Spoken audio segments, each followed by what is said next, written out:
have a couple of things to say. Hello, everyone. Could you please take your seats? We've got a big packed program, and we want to start on time as much as we can. Thank you.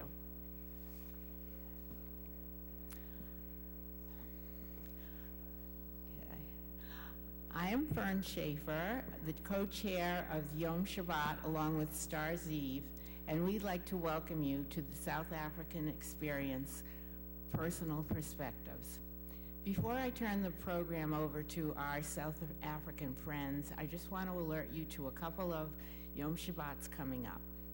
On January 10th, we'll be co-sponsoring an evening with the renowned Rabbi Art Green, and that program will start at 6 o'clock with Havdalah and a light supper, and will be followed by his talk. On March 21st, we're trying something completely different. In the spirit of Isaiah Together initiative of making connections and building community, 6 temple members will tell their personal stories, giving short, powerful talks in a format that's very different from anything we've ever done. The name of the program is Isaiah 20 by 20, the theory of connectivity, and that's all I'm going to tell you about it. You'll just have to come and find out what this is all about, but it's a great program, so stay tuned. And now it is my pleasure to introduce Marlene Nussbaum. She's the only person on the program who isn't a South African expat. She comes from Virginia, but she has had her finger on every aspect of this program, bringing to us not only the perspectives of the South African speakers, but the rich culture of the beautiful country they come from through arts and crafts, music, poetry, and food. And we want to thank Marlene and her husband, Neville Frankel, for so graciously donating the South African pastries today. So please join me in welcoming Marlene Nussbaum.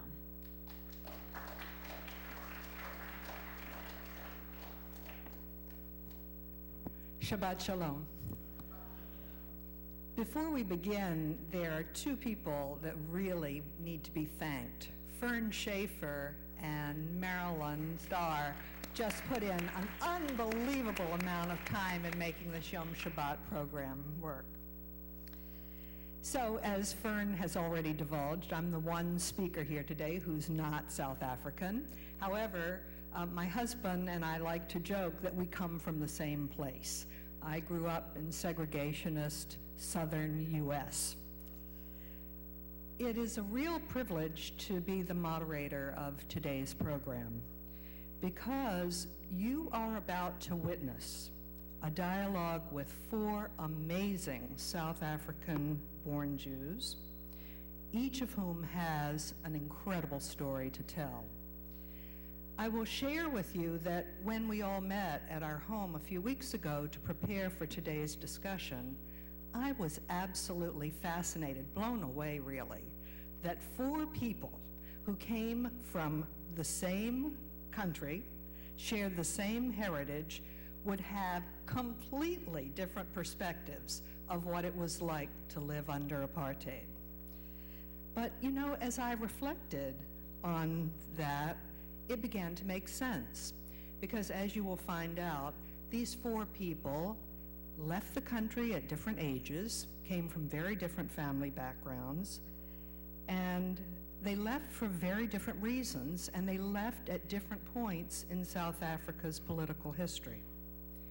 So theirs is not a monolithic story. As listeners today, please think of today's program as a voyage of discovery, since you will find there is no one answer to the question, what was the role of South African Jews in the anti-apartheid struggle? Before I introduce the first 2 speakers today, let me briefly explain today's format. In the first segment, we will have 2 speakers who will set the stage for the panel discussion after intermission.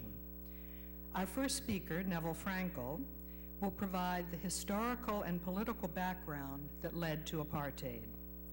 He will also give us a framework for understanding why there is such a broad range of responses by different South African Jews to their history and to that regime. Neville will be followed by Maxine Hart, who will add a personal dimension to the events of that era. And to round out this first segment, we will be honored today to have a performance by two singers from the New England Conservatory who will perform songs of South Africa. Now at about 3:15 today, we're going to break for refreshments in the social hall, and while you're there, you will find a slideshow running, courtesy of Peter Meltzer, one of our panelists this afternoon, and also there's a table of South African artifacts. Now we will promptly, and I mean promptly, be back in here at 3:45 to have the panel discussion with the four panelists. Maxine and Neville will be joined by two fellow South African expatriates, Lynn and Peter Meltzer, who are members of this congregation. At the end of the panel discussion, we have a very special surprise in store for you, and I'm not going to tell you what that is right now. We will ask that throughout the program, we want you to jot down, so this will be for the Q&A, jot down questions. Are there index cards on every chair? To jot down your questions throughout the program, and ushers will come by and pick those questions up, or you can put your questions at intermission or along the way in the basket that is near the bema here. And we'll do our best at the end of the panel discussion to handle as many of your questions as we possibly can. But I will tell you, we do intend to end our program today promptly at 5 o'clock, which will be followed by a Havdalah service. So let me now introduce our first speaker, Neville Frankel. Neville was born in Johannesburg in 1948. He left South Africa with his family in 1962 at the age of 14, and it's important to realize that that was 2 years after the Sharpeville massacre. Neville returned for the first time to his country of birth after an absence of 38 years. Subsequently, he made several more extended journeys to the country to do extensive research for what would become his apartheid-era novel, Bloodlines. Please welcome our first speaker, Neville Frankel.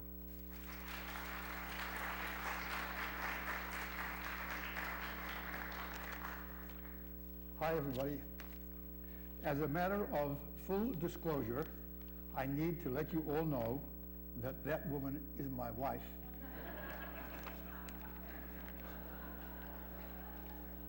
And she's not responsible for anything I might say.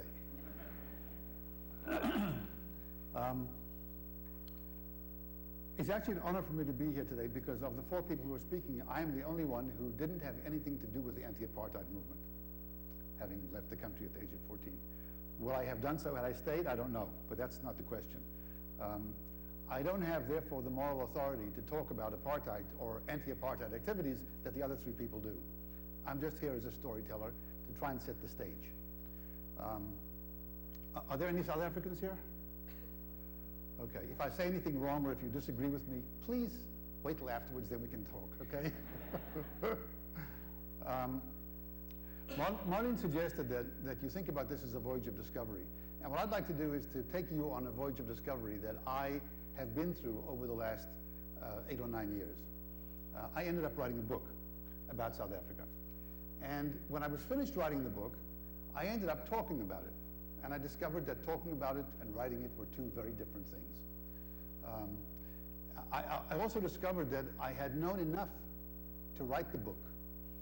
But when I began talking about it, I ran into questions and confrontations with people and realized that I didn't have enough information to do much more than write fiction. One of the things that happened, which sort of was a wake-up call for me, was that at a university here in Boston, I was asked to speak to a course in which they were discussing giving the African writer his voice. Initially, I said, I can't talk in that forum. I'm not an African writer. But they said they wanted me to speak about apartheid. So I went, and in the course of the discussion, one of the students said, "You left South Africa at the age of 14. I said, yes.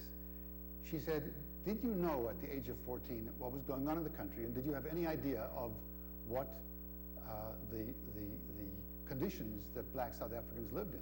And I said, no, I didn't. We lived in a white enclave, and I was a kid, and I knew nothing else. Afterwards, the teacher pulled me aside, and she said, tell me something. Is it really possible that you didn't know anything about this? I said, yes. She said, what about the adults in your life? Did they know? And I said, well, and I found myself in a strange position of having to, or feeling impelled to make excuses. And I said, you know, I'm sure that they did know. You couldn't live in the country and not know a certain amount about what was going on. But, you know, it was very difficult for them to try and change things, because if they did, they would have put themselves and their families and their jobs and their lives at risk. And she stepped back and she said, you know, that sounds suspiciously like the answer that Germans gave during the war when they lived close to concentration camps.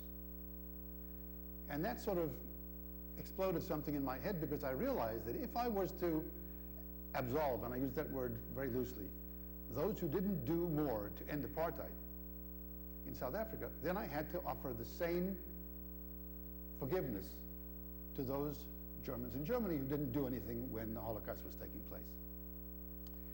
And I thought about this for a long time, and I realized, you know, the two things are not really equal. They have parallels, but they're not the same thing. There was no genocide taking place in South Africa. There were some pretty horrific things, but it wasn't genocide. And then I began to realize that without having the context in which all this stuff takes place, you can't evaluate. And you can't make statements and come to conclusions. So what I'd like to do is to tell you what I discovered, and lay the groundwork so that you can understand, when the other speakers speak, what the framework of the country was like when the Jews arrived in South Africa.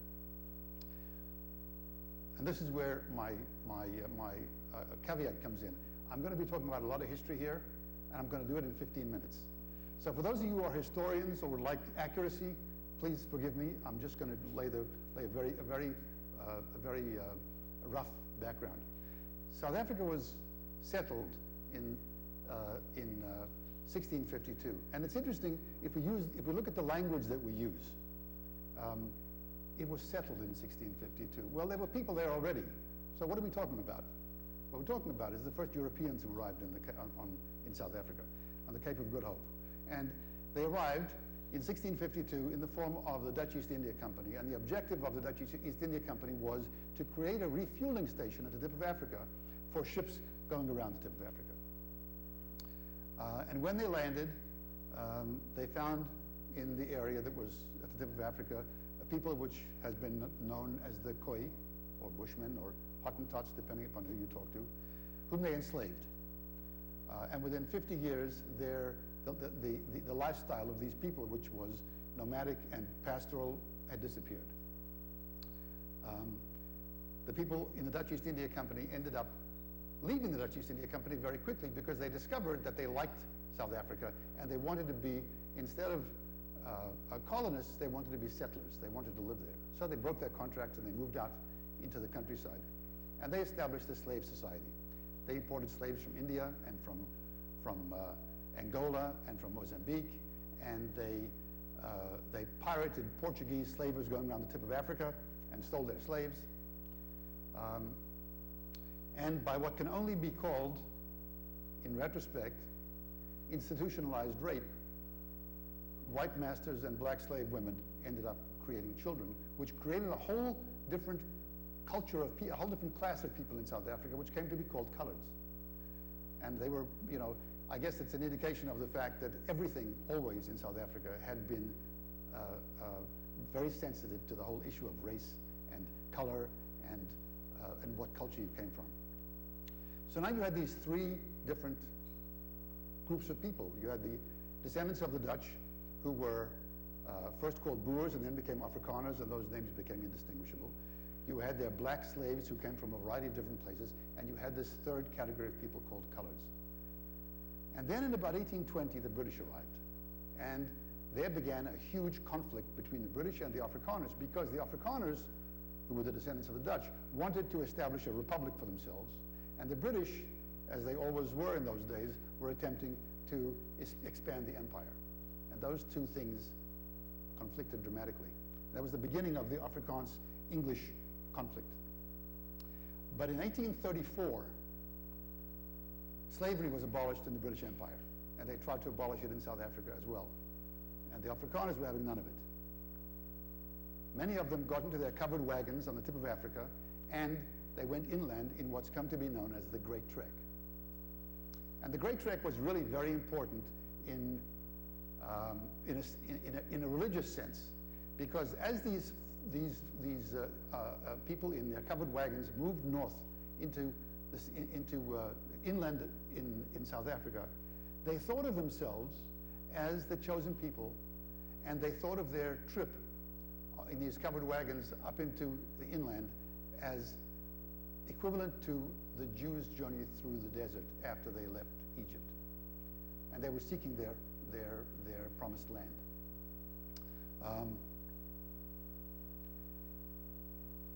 And on the way, as they traveled in, they found all kinds of indigenous people, the Matabele and the Zulu and the Shona, and they fought them and they conquered them and they took their people as laborers.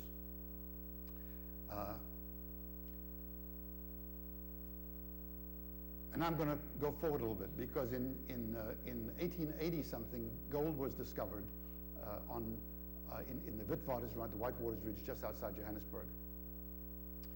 And the British, who had just suffered defeat under Napoleon and were almost bankrupt, said, we can't let that land go. And that led to the Anglo-Boer War, in which Winston Churchill was a journalist, which some of you may know about. And the Afrikaners, at the end of this war, the British won, by the way, at the end of this war, the Afrikaners would say that it wasn't the Germans who established concentration camps, it was the British, because the British first put together internment camps during the Anglo-Boer War, in which Afrikaans women, men, and children died of dysentery and of starvation in great numbers. That didn't do much to repair the breach between the British and the Afrikaners.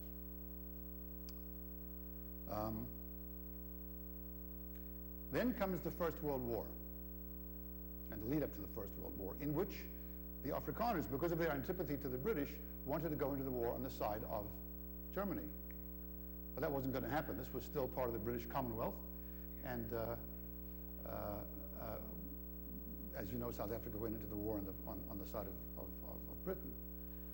But in one of the ironies of history, Jewish history, many people, my grandfather included, who left Germany at the age of 16 before the First World War, spent the First World War in a British internment camp in South Africa because he was a German, which is interesting considering what happened in the next war. Now let me go back. So now we're at the end of the First World War. The first Jews arrived in South Africa in the 1850s.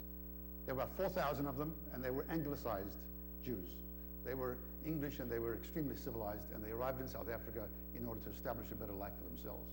But they already had not a bad life. The real immigrants to the country were those who came from Lithuania in the next 50 years.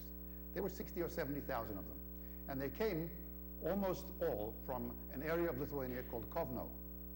Now, I don't know whether this is true, but I've heard the story from numerous sources, and that is that one of the first Lithuanian immigrants to South Africa made a lot of money and ended up making it possible for people from his homeland and from his village, his landsmen, financially to come to South Africa. That's why they all came from this one area in Lithuania.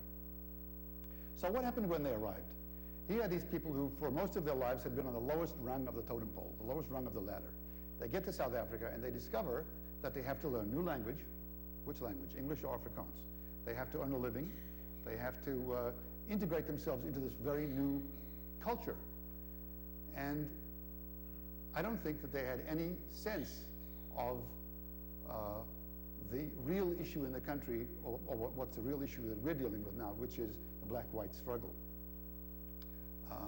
They were simply trying to make a living and to make a go of it.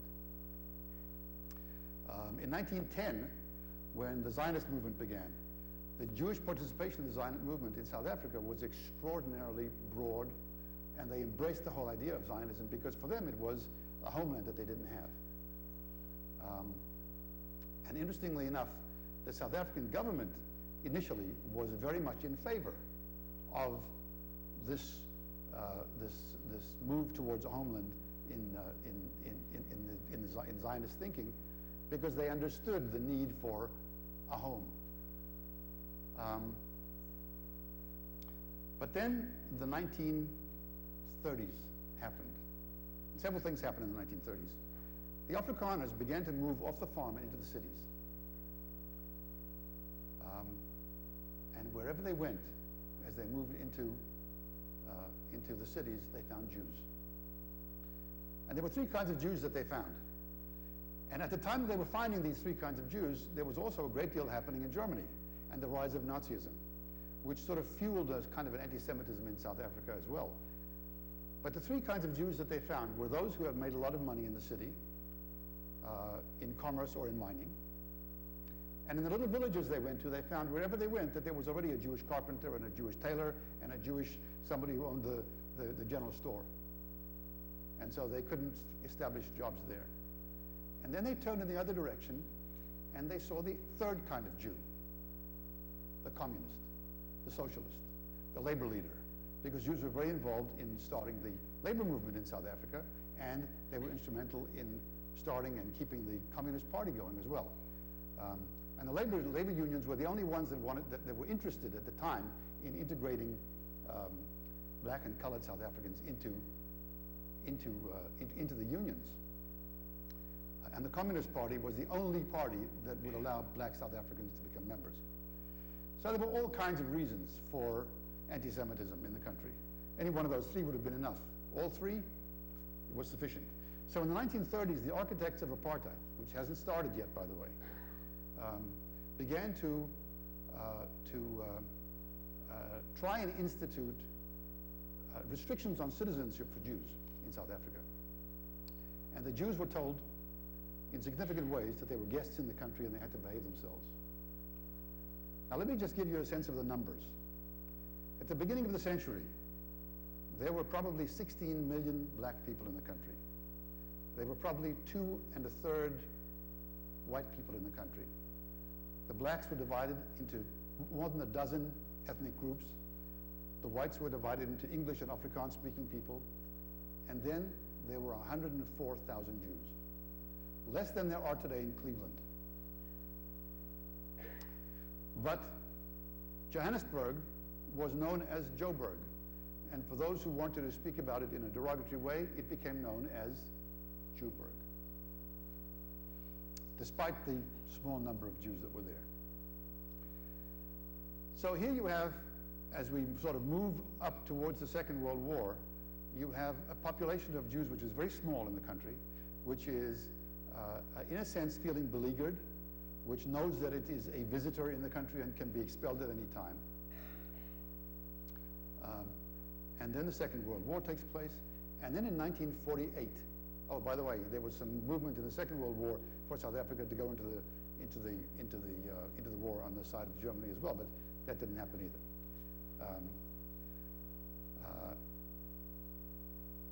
But after the war, 1948, there was an election in South Africa, and the Nationalist Party instituted apartheid. Now, if you ask people who were there or who have studied it, they'll say the reason why the Nationalist Party won this election is because all the more liberal white people didn't vote. They didn't think the Nationalist Party would win. Whether that's true or not, I don't know. But they won, and they instituted apartheid. So in the same year that Israel was established, apartheid was established in South Africa. And it's interesting that some of the first state leaders to visit Israel, once Israel was established, were the leaders of the South African government. So 1948 comes and they begin to institute, or they begin to institutionalize all the provisions that existed prior to the institution of apartheid into ways that was intended to restrict black activity and black life. And they did it by establishing quotas for where people could live, where they could work. You couldn't walk around without having a pass signed. When I was 12 years old, I would sign the pass for our servants so that they could leave the house and go elsewhere. And anti-Semitism continued to be a factor in the country. In 1961, I can remember that there were demonstrations outside Witwatersrand University, and all the ringleaders' names were Jewish. And I can still hear in my voice today, Prime Minister Verwoerd's voice over the radio, because there was no television then, saying, "Jewish parents, keep your children at home." So we left in 1962. I had nothing to do with apartheid after that. I grew up as an American.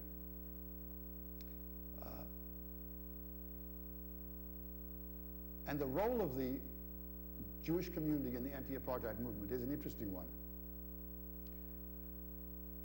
I think one of the questions we have to ask, and it's a sort of a philosophical question, is why are we asking the question, what was the role of Jews in the anti-apartheid movement? Why do we care? Why is it important? And I think it's an important question because it goes to the heart of what we're trying to do. What's the right answer? Is there an answer? Do we want the answer to be yes, they were deeply involved in the anti-apartheid movement?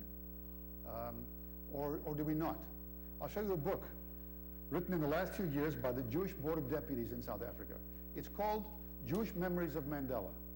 And it goes through the history of involvement of Jewish people with the anti-apartheid movement. Now, as you'll hear from some of the people who come after me, the Jewish Board of Deputies didn't take that position early on. The Jewish Board of Deputies was an entity that, for those of you who don't know, basically pulled together the leaders of all the Jewish factions and Jewish parties in South Africa, the Jewish leadership, in order to make policy that had to do with Jews. And they didn't want anything to do with taking positions on politics. And I thought when I began investigating this that they had forgotten their history. What I discovered at the end of it is that they hadn't forgotten their history. They remembered their history all too well. And this was a very small community of Jews, beleaguered, never felt very safe, and as a community, they were unwilling to put themselves and their community at risk by taking a position. That didn't mean that individual Jews couldn't or didn't stand up and take very strong positions against apartheid, and there are umpteen names and numbers of people who did, and you'll hear from some of them in a minute. But the journey that I took led me to a place where I can sort of, where the whole concept of forgiveness is almost irrelevant, because when one looks at the circumstances in which the Jewish community found itself in South Africa under apartheid after 1948, it was a position of great risk and one that I don't think anyone can stand in judgment of today, because one has to understand the circumstance from which they came. But I'd like to turn it over now to somebody who was involved in the anti-apartheid movement and who can give you a much more personal perspective on what it was like to be there in those years.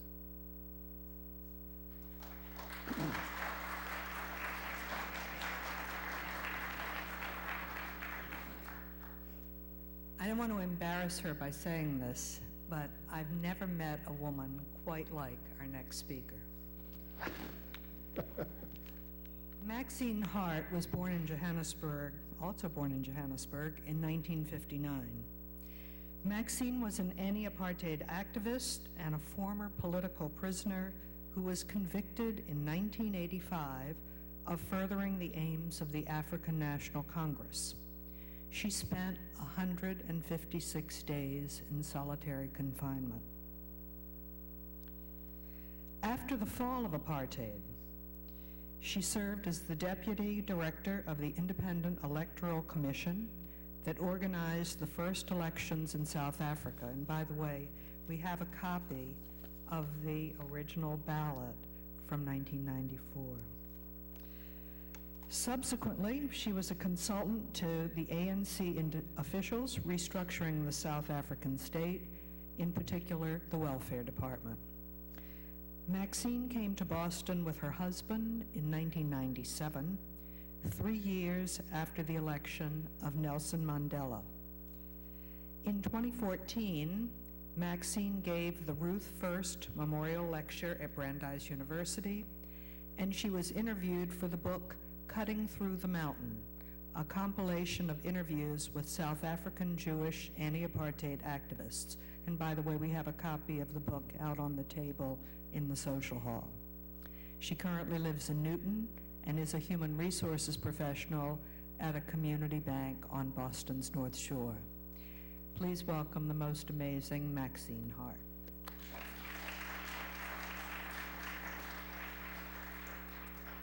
Good afternoon. Hi. I'm not as confident as Neville, so I'm not going to be walking around. I need to stand behind for some security. Anyway, I would like to start by dedicating my talk today to the memory of Michael Brown and Eric Garner and other Black American men who are denied justice. And while I'm talking, we can think about the thousands of people who are actually marching today in Washington, in New York, and in Boston. And we hope we can be with them in spirit. As Marlene has mentioned, I grew up in South Africa and was privileged to be part of the early transformation process that led to the first non-racial, democratically elected government led by Nelson Mandela. I came to Boston with my husband, Jim, and he's here with me today, and my now 18-year-old son, Daniel, 12 years ago. We spent 5 years in Mexico prior to that.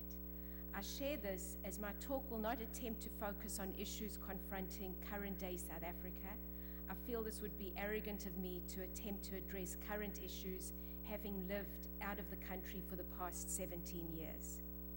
I will focus today's address on a critical period of South African history, and that was the struggle against the system of apartheid.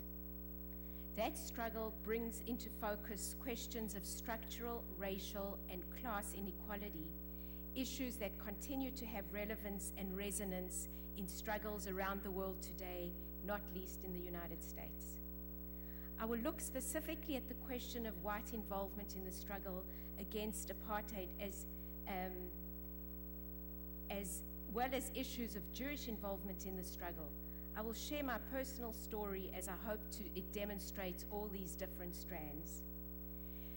As Neville had mentioned briefly, ever since Jews began arriving in South Africa at the start of the last century, they played a role in the political, social, and economic life of the country. What makes the experience of Jews in South Africa unique is that Jews were not the primary objects of oppression and racism, but rather were spectators in the systematic oppression of other groups. During apartheid's heyday, when white South Africans enjoyed one of the highest standards of living in the world, Jewry enjoyed the fruits of an apartheid economy, and on the whole remained cowed and silent regarding the systematic exploitation of the majority of South Africa's people. There was no sense of collective outrage based on our own experiences or memories of persecution. And for the most part, Jews acted exactly like most English-speaking South African whites. Despite the silence of Jewry as a community, a disproportionate number of individual Jews played a part in the struggle toward ending apartheid and toward creating a more just society. This prominence of Jews can be traced back as early as the 1920s. Of the 60 active leaders in the Communist Party, 23 were Jews. In the 1956 treason trial with Nelson Mandela and other prominent leaders, there was a total of 156 people arrested. 23 were white, and more than half this number were Jews. There was even a greater prominence of Jewish attorneys acting for the defense. But despite the disproportionate number of Jews acting in their individual capacity, my experience of having grown up in South Africa as a white and as a Jew left me with an overriding feeling of shame. There was no official response by the Jewish bodies who were the official spokespeople for the South African Jewry against apartheid. I grew up in an apolitical family. My father was a printer and my mother was a secretary. For the most part, politics was not the conversation at the dinner table. My Boba came to South Africa from Lithuania in 1920, having fled the pogroms of the Tsar. Like most Lithuanian Jews, Boba was an observant Orthodox Jew. She spoke Yiddish and had very little formal education outside of her Jewishness. The most profound story growing up that I remember that left a deep impression on me was from my Boba. When Boba was 14 years old, she and her family were forced to leave their Lithuanian village of Vabolnik. The family was put on a train, but they had no idea where the train was headed. At one point when the train had stopped, she recalls asking the train master if they had enough time to get off the train to buy something to eat. He assured her and her cousin that there was enough time, and when they returned, the train had left. And so Boba and her cousin landed up in a Red Cross refugee camp in Petrograd, where they spent the next 2 years. When I asked Boba what did she do during that time, her response was, "We cried." She was finally reunited with her mother, who they found in Siberia. Her father had left for South Africa in 1912, and the idea was that he would send for his family when he had enough money. Her mother died of pneumonia while in Siberia, and so she never came to South Africa. The reason I share this story, as what always struck me about it, was that Boba's experience was not dissimilar to the many migrant workers in South Africa, and in fact many immigrant stories around the world then and now. What also struck me was that there was no empathy between her story and the story of the millions of South Africans who were forced to leave their families and seek work in the cities and worse in the mines. But Boba's story left me feeling inspired and strong. From my father, I was gifted with a different source of strength and courage. In 1948, as a 20-year-old youth, the story was told about how he forced his mother by physically holding her wrist to get her to sign permission for him to go and fight in the War of Independence in Israel. He was not yet 21, and so he needed parental consent. My father went as part of the Beitar movement. He was in the group that blew up the King David Hotel in Israel. My father died when I was 14 years old, and so I do not have many more details about his time in the war. So that gives you a little backdrop of who my family is. I have a sister who's 20 months older than me. She's a very orthodox in her Jewish practice. She has 8 children and 12 grandchildren. You may find it interesting to know, and I think Neville touched on it, that what the direct meaning of the word apartheid is. It literally means apartness or separateness in Afrikaans, which was the language of the Afrikaans people. And apartheid worked. The races and religious groups lived totally separate lives.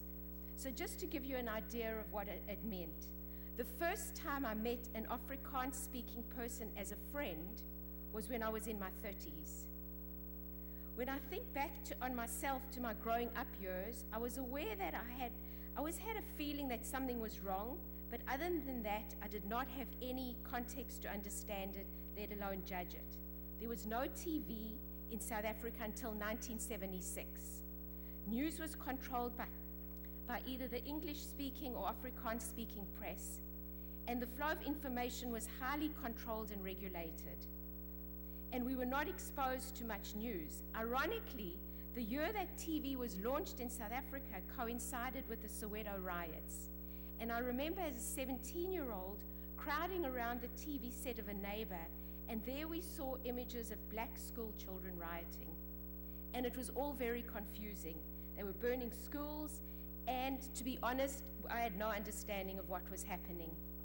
I finished high school in that same year in 1976 and registered as a social work student at the University of the Witwatersrand. I think that was when my eyes started opening. My real learning came when I was sent as a second-year student to the so-called colored township of Eldorado Park, 15 miles outside of Johannesburg. coloreds were that mixed category, a mixed racial group category having begun in the 1600s. They numbered by this time about 4 million. They had no civil rights, but they were considered slightly better off than the black African majority. And there I met a bunch of normal kids with normal aspirations, normal hopes and fears. And I realized then how cheated and lied I felt. And I think that was when I became increasingly more politicized. Just at the outrage of the injustice of the situation, here were whole communities of people being forced to go to markedly lesser quality schools, no facilities in their communities, no parks, dusty roads, and they had nothing. They were forced to live miles from anywhere under the Group Areas Act, which formed the backbone of racial segregation of the country. So 87% of the population were forced to live on 13% of the land. And when I would come home and share these stories, most people didn't want to hear, as it made white people feel uncomfortable. The reality was you could live as a white South African and not be exposed to the injustice and the poverty and the indignities of apartheid system. By 1980, there were riots in the colored township against the education system, and my outrage grew as I watched the police chasing kids with batons and shamboks. Shamboks were rubber whips. And I saw the girls getting beaten up indiscriminately because the girls ran slower than the boys, so the police could catch the girls more easily. So I was in my car and I watched in horror and couldn't do anything about it, and that really helped politicize me.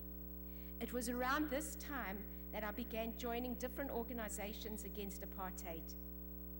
In 1983, the United Democratic Front was being formed, and this movement, the bedrock of the internal opposition movement against apartheid, welcomed the involvement of white people. We began understanding that as white people, the most valuable contribution we could make toward ending apartheid was to create opposition organizations in the white community. Black people did not have access to white communities, so we had the responsibility to organize in our own community. The apartheid system depended on the support of the white population, and it would stamp out any challenge forcefully and especially from within the white community. White Afrikaners were ostracized should they dare to raise any opposition. So as whites, we were expected to express any opposition through the multi-party parliamentary system, which excluded black people. A number of organizations began forming and affiliating to the United Democratic Front, and the most important organization in the white community that had begun in that period was the End Conscription Campaign. Because in order for apartheid to survive, white men were involuntarily conscripted into the army, which was the body used to oppress any opposition in the townships. Members of these organizations were always dismissed as the white left, which suited the state as they could isolate us and make us seem like some weird radical group with all the stereotypes of lefties. I guess that is not dissimilar to how left-leaning people were isolated in this country and around the world. Meanwhile, I had continued my work in El Dorado Park as a school social worker. On September 11th, 1984, I was arrested under the Internal Security Act, which gave the security police the legal right to detain me without trial for 90 days. September the 11th is my birthday, and so 9/11 has become an inauspicious day. I had had contact with members of the African National Congress, which is what led to my arrest. The security police had followed me for several months, as well as had a spy who they set up on me. The security police had a cut-and-dried case with a witness and sufficient evidence to have me charged and imprisoned under the Internal Security Act for furthering the aims of an outlawed organization, which is the ANC. My arrest sent shockwaves through the white community. Here I was, a good Jewish girl and a social worker, and I did not fit the stereotype of a terrorist threat to the state. For the first month, I was detained in the infamous Johannesburg police station called John Vorster Square, and that was the place where people supposedly slipped in the shower on a bar of soap and died. This was where people purportedly jumped out of windows. The hardest part was that I was observed 24 hours a day by closed-circuit television. So even though I was alone in my cell, I was not alone. Here I slept on the floor on a thin prison mat with 3 smelly blankets. I was not allowed to eat with utensils as they were considered weapons. We were issued the Bible as our only reading material, and the folk wisdom amongst political activists at the time was that if you were ever detained, don't finish reading the Bible, as the next time you won't have fresh reading material. So I would be taken daily for interrogation sessions, and sometimes at night as well. I recall one night at about 3 in the morning being physically ill, and it was at this time that the security police returned to continue their interrogation. They assumed I would become more vulnerable and easier to get information from. Otherwise, the security police tried hard to be decent to me, as they were conscious of their image. This was a very weird part of the South African system. Afrikaners were for the most part a very God-fearing people who had a lot of respect for Jews. They saw themselves as the chosen people, and so they had empathy for the Jews. I also remember that at that time, Israel was one of the few pariah states in the world that had positive relationships with South Africa, and shamefully, Israel helped train the same very security police. My personal experience with my interrogators was ambivalent. I asked them to find where in the Old Testament I had committed a sin, and they said that it's in the New Testament. And I said, as a Jew, I only follow the Old Testament. And so when I told them that God would judge me and would judge them as well, they became particularly mad and locked me up for 3 days without any human contact at all. Further isolation whilst in solitary confinement was the security police's form of torture and harassment, but I knew then that I'd hit a sore spot. So after 56 days of interrogation, I was charged under the Internal Security Act with furthering the aims of the African National Congress. I was moved from John Vorster Square to the women's section of a prison in Soweto. I was held without bail as an awaiting trial prisoner, and because there were no other white female political prisoners awaiting trial, they continued to hold me in solitary confinement in a section which they locked and unlocked with 5 clanging gates each day. If I were a black woman, I would not have been held in isolation. So deep were the fears and paranoia surrounding political prisoners that when I would be taken from my cell to another part of the prison, and should a common law prisoner pass me in the corridors, I was immediately turned by the prison warder to face the wall. I was granted 2 half-hour visits a week from family and friends, and approved friends, who I could see through glass partition with the warder standing behind me. I was taken out twice a day for half an hour each time to my own courtyard for exercise. Meals were brought to my cell by the guards. So my 12-foot by 7-foot cell became my almost total physical world for 3.5 months. There was a bed and a basin and a toilet in that space. And to cheer myself up, I would sing to myself, "You can house my body, but not my soul." And this made me feel a lot better. I was an early adopter of the practice of yoga, and so when I began to feel that my world was a little shaky, I would practice balancing postures to regain a sense of togetherness. My own fear in that environment was falling into a deep depression, as I did not know where the bottom would be. And after a long 4.5 months in solitary confinement, I was tried and convicted and given a 3-year sentence, which incredibly was suspended for 5 years. Basically, my lawyer argued that people are sent to prison because they are a threat to the community they live in. And he argued that I had been offering service to the community, and so sending me to prison would be punishing the community. and that was based on my social work in the black communities. The judge accepted this, and despite the fact that he was considered an extremely harsh judge, he had given a man a 7-year prison sentence because he had the initials of the ANC carved on his mug. So mine was the first case of a political prisoner being given a suspended sentence. And I walked out of the courtroom and I came home. And soon after my release, I resumed my activism, and in fact with greater vigor. But this time I had learnt the fine line between legal and illegal activities. By 1985, the country was burning with unrest. More and more organizations were being formed, and a group of us started Jews for Social Justice.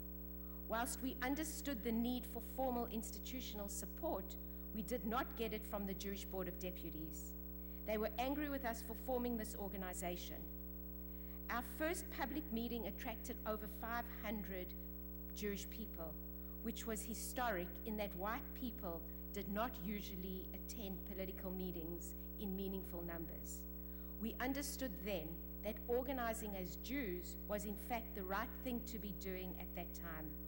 Here we began introducing key and influential members of the Jewish community to African leaders of the United Democratic Front.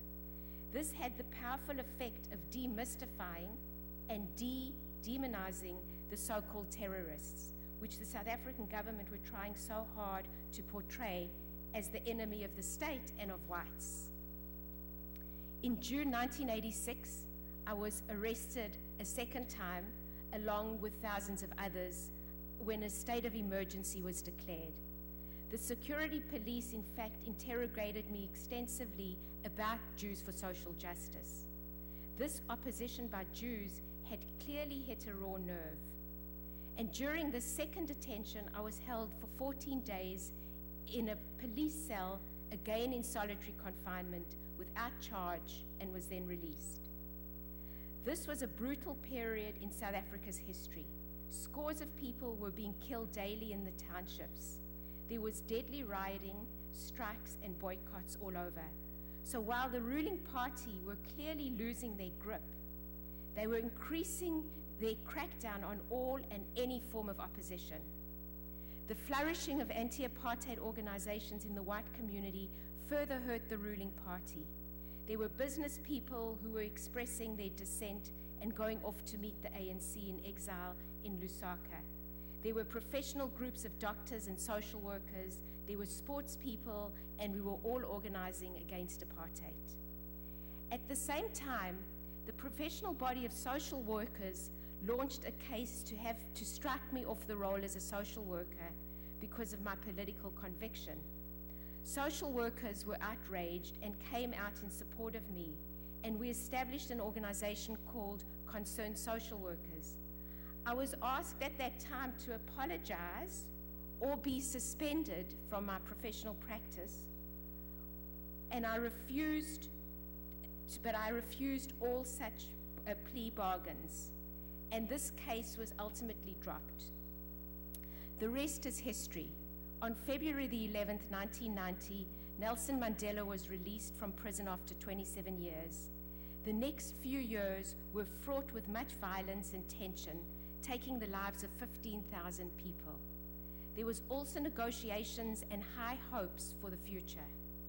The first democratic elections were held in April 1994, and which, as Marlene had said, I had served as the deputy director responsible for recruiting 200,000 people as electoral officers around the country. So what about the reaction of the Jewish community? I had a mixed response from the Jewish community. I met some amazing rabbis, and then I met others who thought I had brought shame and unnecessary attention to the Jewish community, and who said it would be on my conscience if there was an outbreak of anti-Semitism in South Africa. The dinner table line was, well, if it wasn't for the blacks, it would be the Jews. So some of my own extended families distanced themselves from me. I was accused of bringing shame to my late father's name. I was told by a rabbi that I would have to account to God for my sin as a murderer, for having supported an organization that endorsed armed struggle. But then I had many people who poured out support for me. So why were we in the struggle, you'd ask? Why? I was a privileged white person. Why should I have been in the struggle? And all I can say is apartheid punished all of us. It was an unjust system which had the capacity to distort all of us. At no point did I consider that I was fighting an altruistic battle on behalf of any people, but rather I saw it as a struggle against an unjust system. Yes, as a white South African, I did not face the daily indignities faced by the majority of the population. And yes, I was not forced to live in a township. But when you are forced to live in a fundamentally unjust society whose foundations are built on deep-rooted inequality, how can you stand apart? In essence, it's a struggle for your own soul. So what did I learn? When I finally left the courtroom a free person, I needed to return to the prison. During my months in solitary confinement, I had planned a speech to the prison major that I promised myself I would deliver whenever I was freed. So I went back and I said to the major, "I am free and you are still here." And she replied indignantly, "But I work here." And I repeated, "But I'm free and you are still here." And she became more and more flustered, and finally she walked away.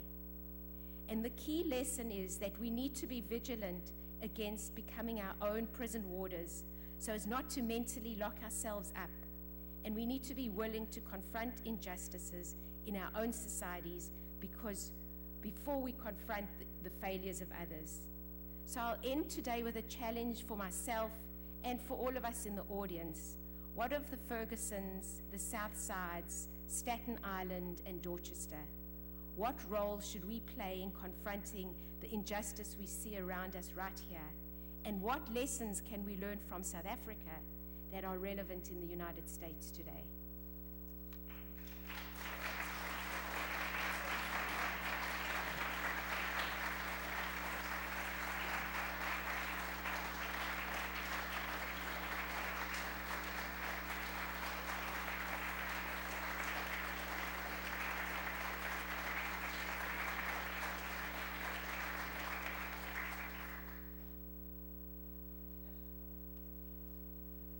You see, I didn't exaggerate, did I? So we're going to transition now to an incredible part of the program. No one can really understand the spirit of South Africa as a country without hearing its music. So we really, and I have to tell you, when you're in the country, there is music everywhere, everywhere. In the streets, in the churches, out in the countryside, people in the farmlands, music all over the place. So we're really honored to have with us today Nadelka Prescott and Joseph Copeland from the New England Conservatory. I will tell you that despite the fact that these two are not South Africans, they sing music in many South African languages, including Zulu, Xhosa, others, English, of course, and they perform with an incredible authenticity and verve. They're going to perform two songs for us today, the very familiar Sihayamba, which in Zulu means we are marching. I will tell you that this is a very popular song and became a freedom song too.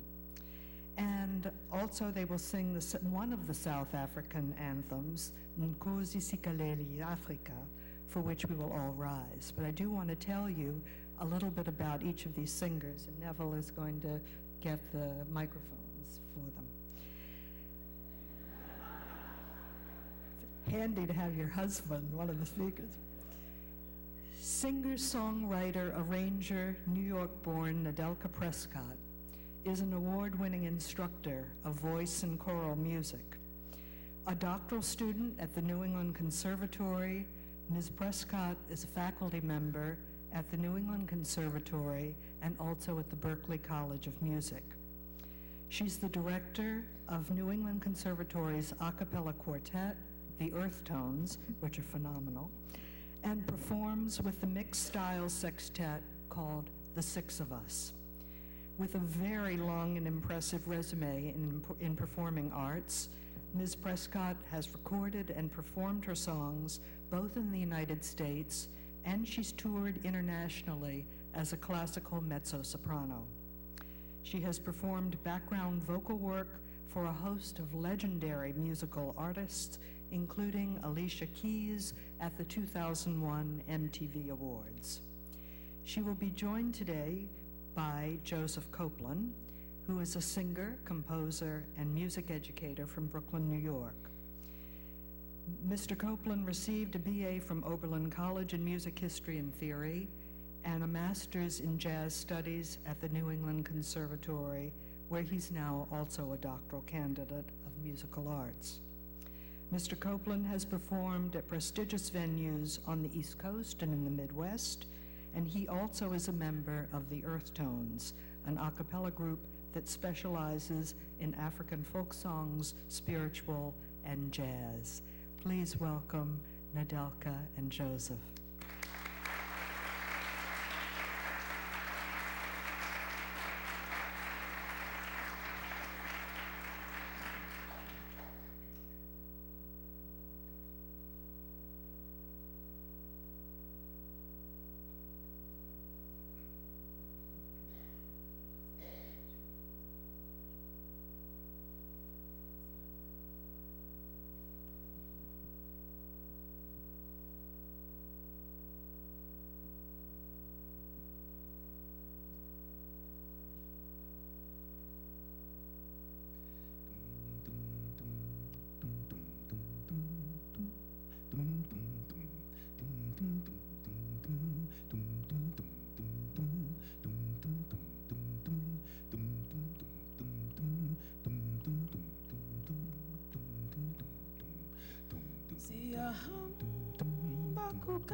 We are marching in the light of God. We are marching in the light of God. We are marching in the light of God. We are marching in the light of God. We are marching. Oh, we are marching in the light of God. We are marching. Ooh, we are marching in the light of God. Bakukanyan kwankos. Bakukanyan kwankos. Bakukanyan kwankos. Bakukanyan kwankos. Bakukanyan kwankos.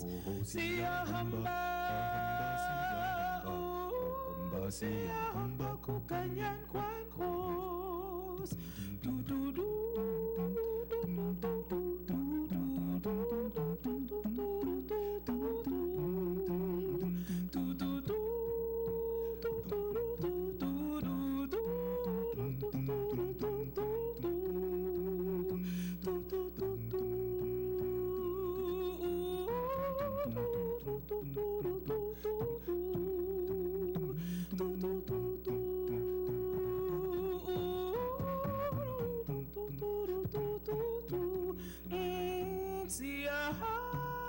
Bakukanyan kwankos. Bakukanyan kwankos.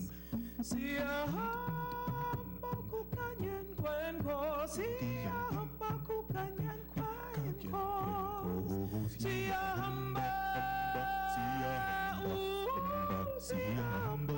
kukanyan kwanko siyahamba siyahamba kukanyan kwanko.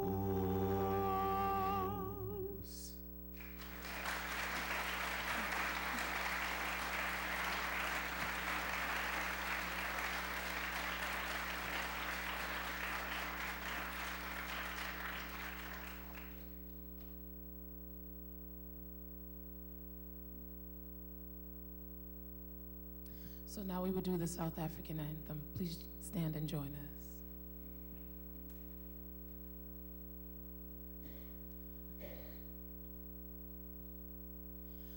Kosi sikeleli Afrika, malupaganisu pondolwayo, yizwa imithandazo yethu, Kosi sikelela thina lusapho lwayo, morena buluka seshaba sa Yesu, uvendise dindwale maswenyego usibuluke,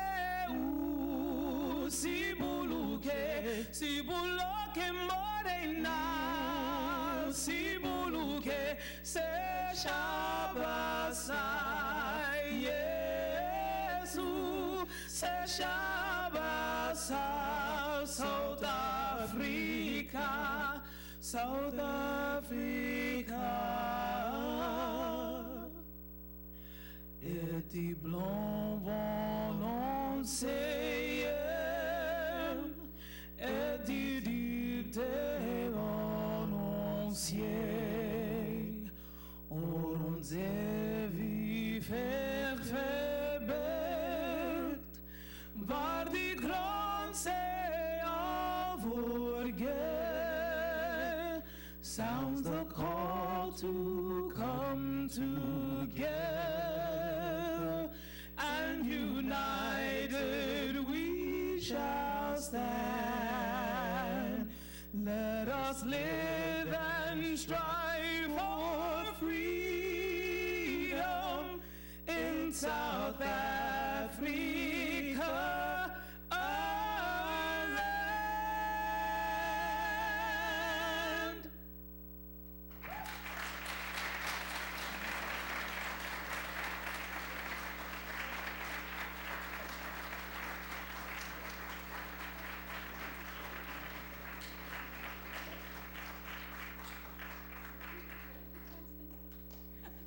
You'll never hear it sung better. Please go into the social hall for South African refreshments. Enjoy the slideshow. Look at the artifacts. Please rejoin us here right at 3:45.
1905 to 1994, one of the most esteemed members of the Johannesburg Bar, Mazel's already had a sound record of successful human rights litigation to his name, having inter alia successfully changed the grossly abusive system of using black pass law offenders as free labor on white-owned farms.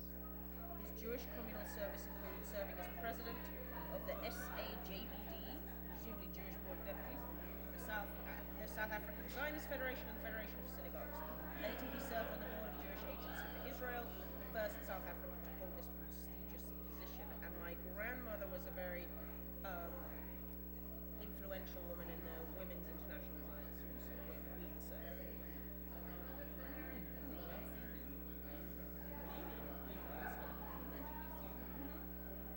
So do you know Maxie then? Ruth, did she tell you everything? No idea. My God.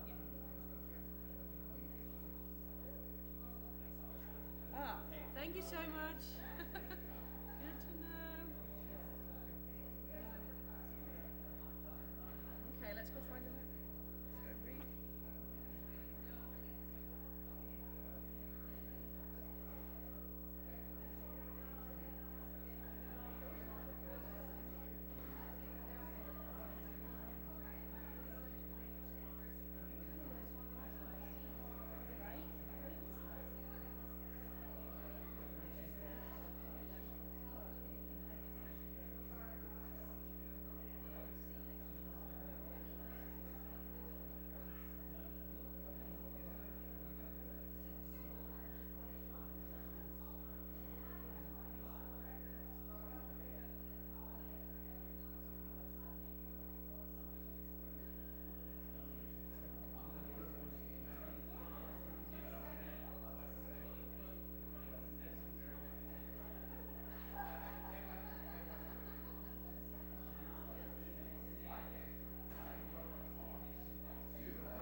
So, Dad, you're going to be right here.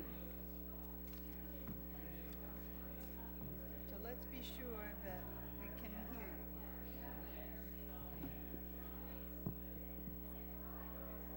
Well, this is a sound check. 1, 2, 3, 1, 2, 3, A, B, C, D.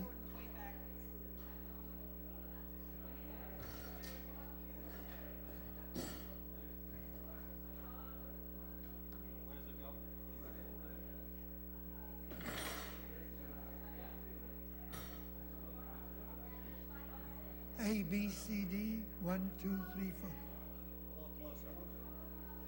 4. A, B, C, D, 1, 2, 3, 4. That's okay. Better be. So it means that I have to do it here, like that. Otherwise she'll sing. About that far away, I'll be fine. I'll take the joke.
course, I'm doing the, no, understood that, but as far as the video is concerned, in other words, I'm framing it now so I can get, if I frame it big enough for everything, you guys are that big. So, you know, in other words, So have you want him to be at this point? Yeah, he'll be at this Good. podium. Can you reach down and get that pitcher of water and pour water in all three pitchers?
Testing, testing, okay.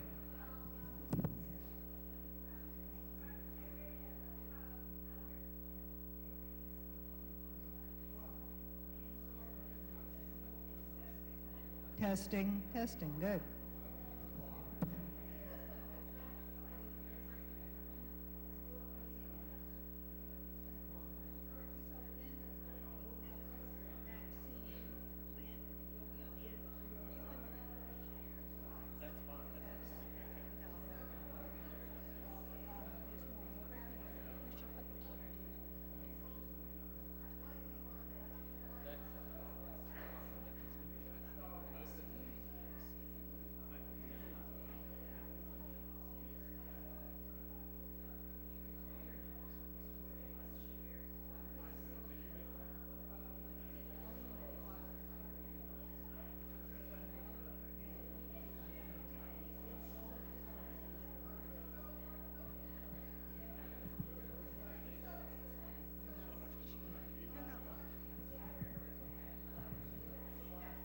Could you please take your places?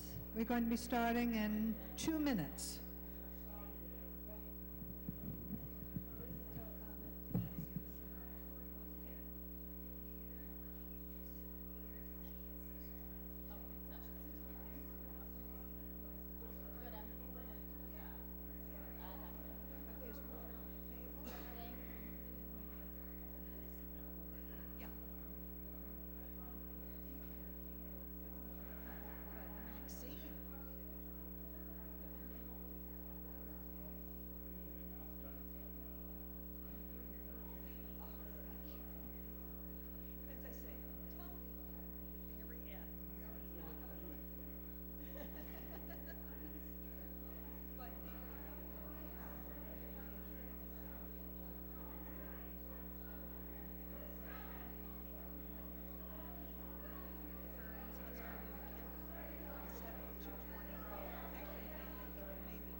It's way down there, right? This is.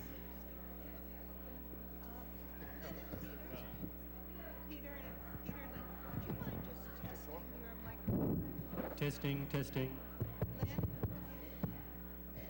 Can all of you hear? Good South African accents. Hello, hello. This is what it is. People like it, I don't know. Am I on? We're now, you thought you heard the riveting part before, just wait.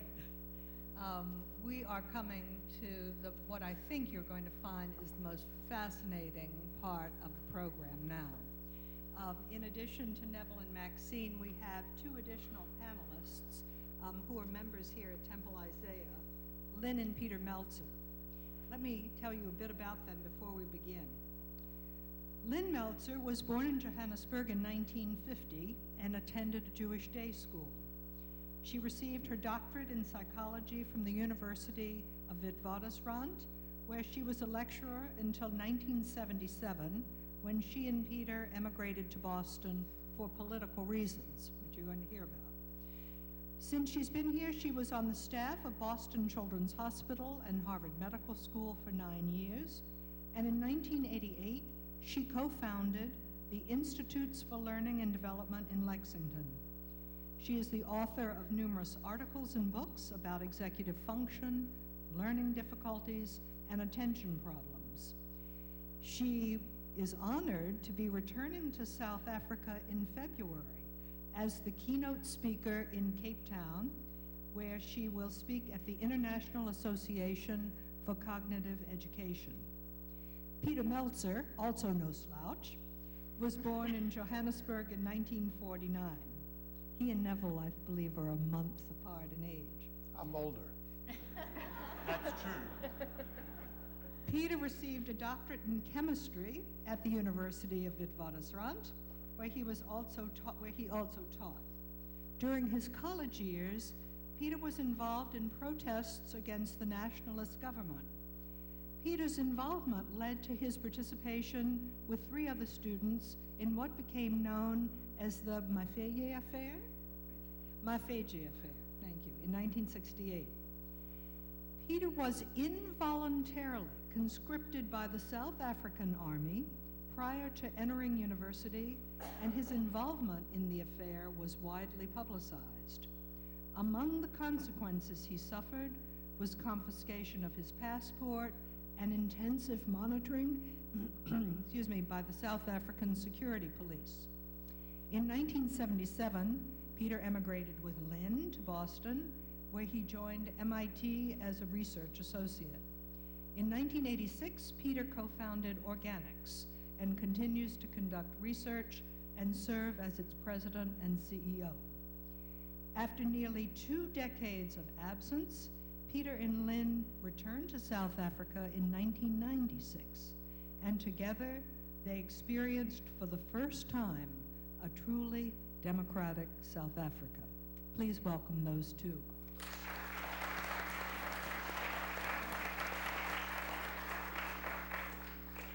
So this is going to be a combination panel discussion, but we will allow participants, since they don't necessarily agree on all the issues, to interrupt one another. We do have a timekeeper, but I'm going to start with the first question, which a number of you mentioned during intermission, which is, can each of you briefly talk about how your families originally came to South Africa? Because there's a lot of interest in how Jews first came to the country. Neville, do you want to start?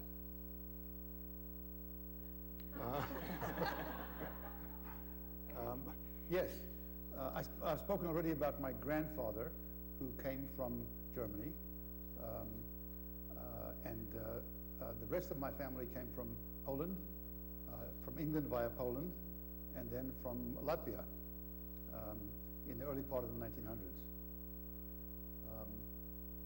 Not the normal South African Jewish immigration story, which I think is far more Lithuanian.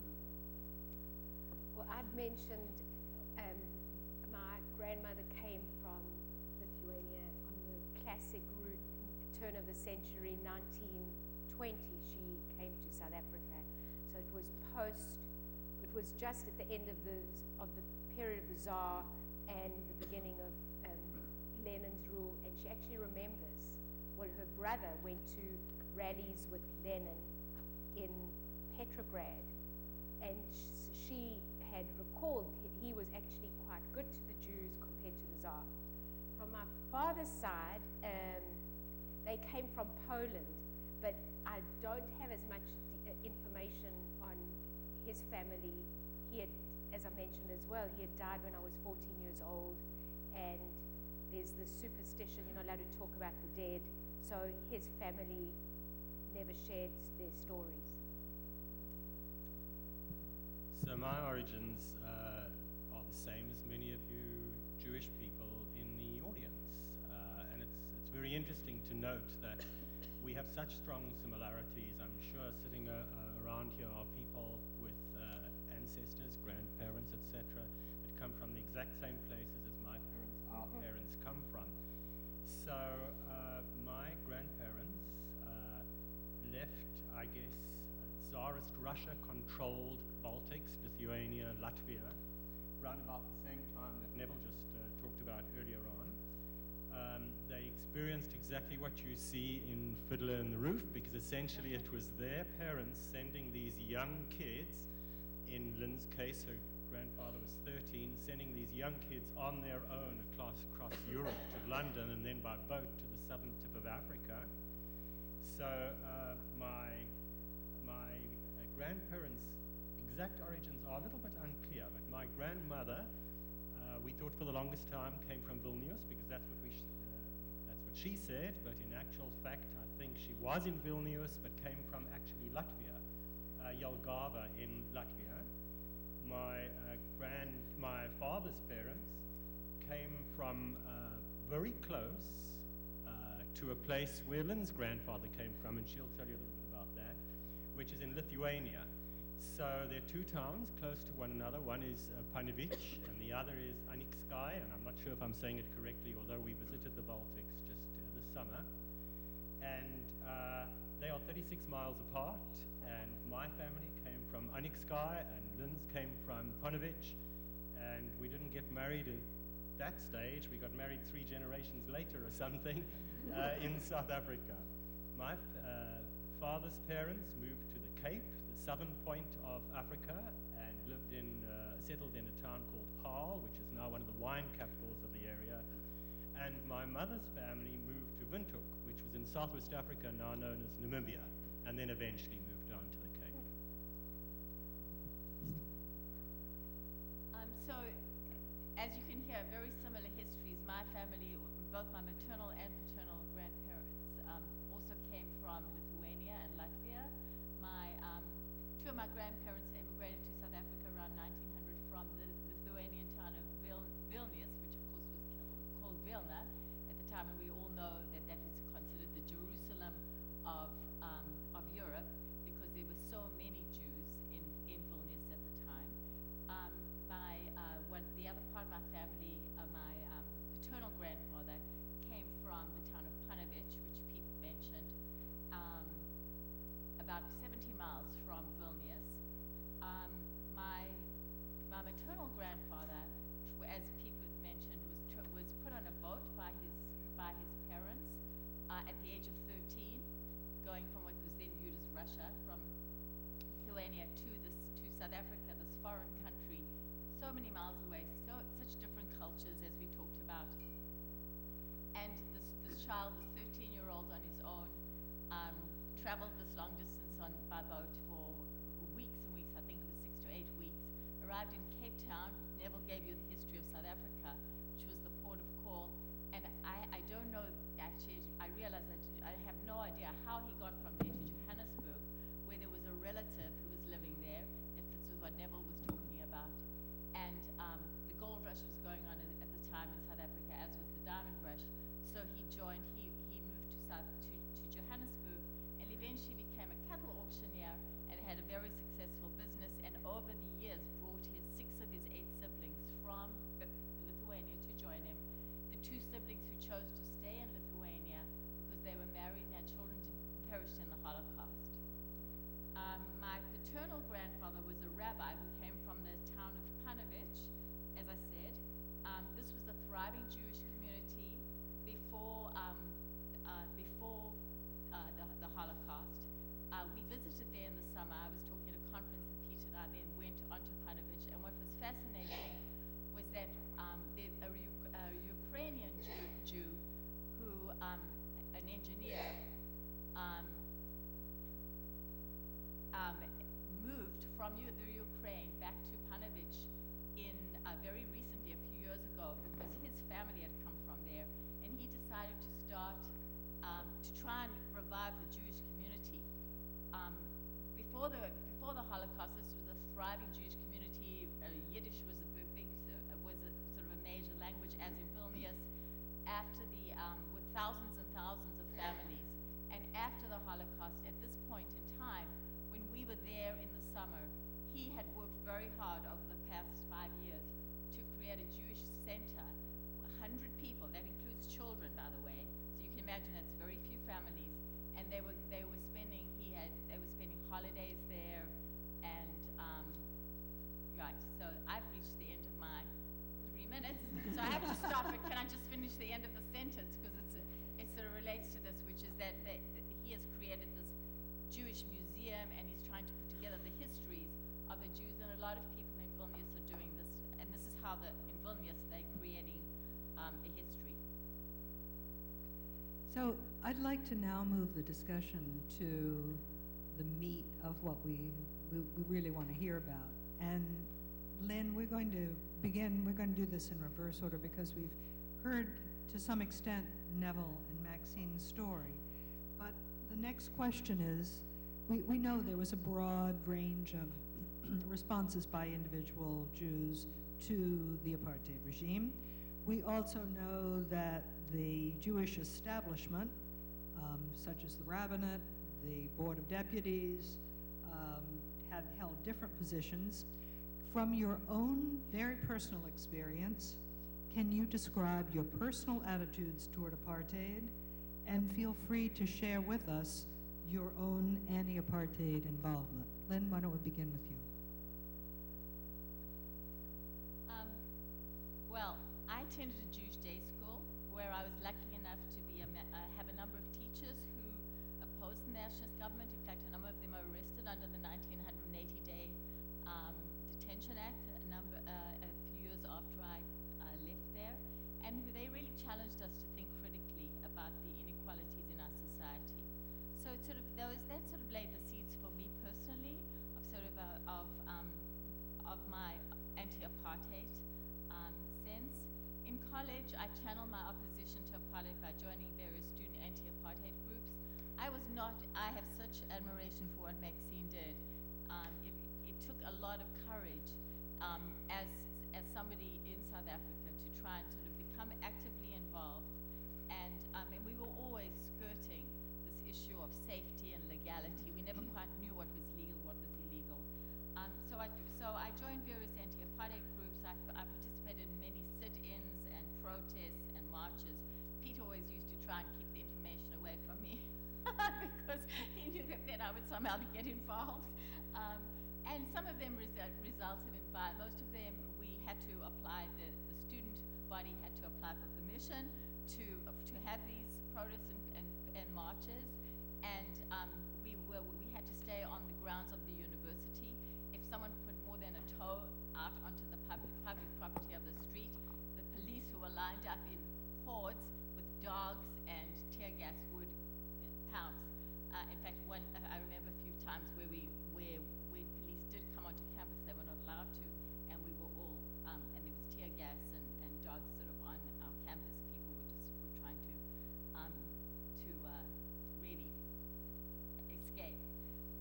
I channeled my active opposition through volunteer work, which included visiting a similar kind of area that Maxine mentioned.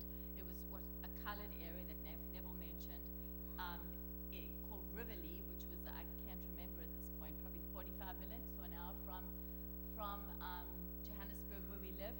And so I would go there every single week and tutor kids in their homes. And because this wasn't part of Soweto, where we were not allowed into, for some reason or other, as student groups, we were allowed into these colored areas. I also spent a number of my summers traveling to countries adjacent to South Africa, like Swaziland, Lesotho, where we built schools in rural, underserved areas where there was no running water, no electricity. I remember the way we supposedly showered in the mornings is we took buckets and sort of threw water over one another to try and sort of clean from after, throwing cement, etc., into these, to try and build, and it was amazing. We did build schools from the ground up. It felt really good. I think similar to what Habitat for Humanity does here. But the issue is we all felt very helpless, and we looked to our leadership from communities, particularly to the Jewish community, for the reasons you heard, which had always suffered from discrimination. And it seemed like members of the Jewish community really needed to have, to us there was a moral imperative that we needed to take a stand. That was more as community-based, not just us as individuals, which you heard about. So Pete and I actually approached a number of the leading rabbis in the Jewish community in Johannesburg to discuss the need for a strong Jewish anti-apartheid voice. Like we were seeing at the time, this was in the early 70s, in the Anglican Church, led by Desmond Tutu and by Trevor Huddleston, who Neville talks about in his book, Bloodlines. So in visiting the rabbis, and we did meet with one of the rabbis who was considered one of the most progressive rabbi in Johannesburg. We were told that the risks were too great for the Jewish community and for the individual rabbis who were concerned about losing their passports if they were not, because many of them were not South African, some of them were not South African born, some of them were from the US. And as much as I totally empathized and understood that perspective, it was very, I'm not sure what the word is, but felt that there was a moral imperative for us as a Jewish community to take a stand, which was not simply an individual one. And so it was very disappointing. Pete? So my background and experiences of South Africa, let me tell you a little bit about myself. So I come from a very liberal family. My father was a member of the Communist Party before it was banned in 1960. Now, what is very interesting, I was born 1949, and so in 1960 I was already an intelligent, I suppose, vaguely kid, but not sufficiently trusted, I guess, not to spurt out that after the party was banned, that in fact I had a father who was a member of that party. And that was true actually for some of my friends, and I'll just share that with you for a second. If you read Long Walk to Freedom, you'll see that the man who introduced Nelson Mandela to communism was Nat Bregman. And Roy Bregman is a friend of mine to this day. Now, we were very, very close. He lived in my house, I lived in his. And I never knew that in all the time I was in South Africa. And when I learned this, I will be seeing him in Cape Town in February. I shall ask him if he knew it. I think if he did, he was told, just don't say a word.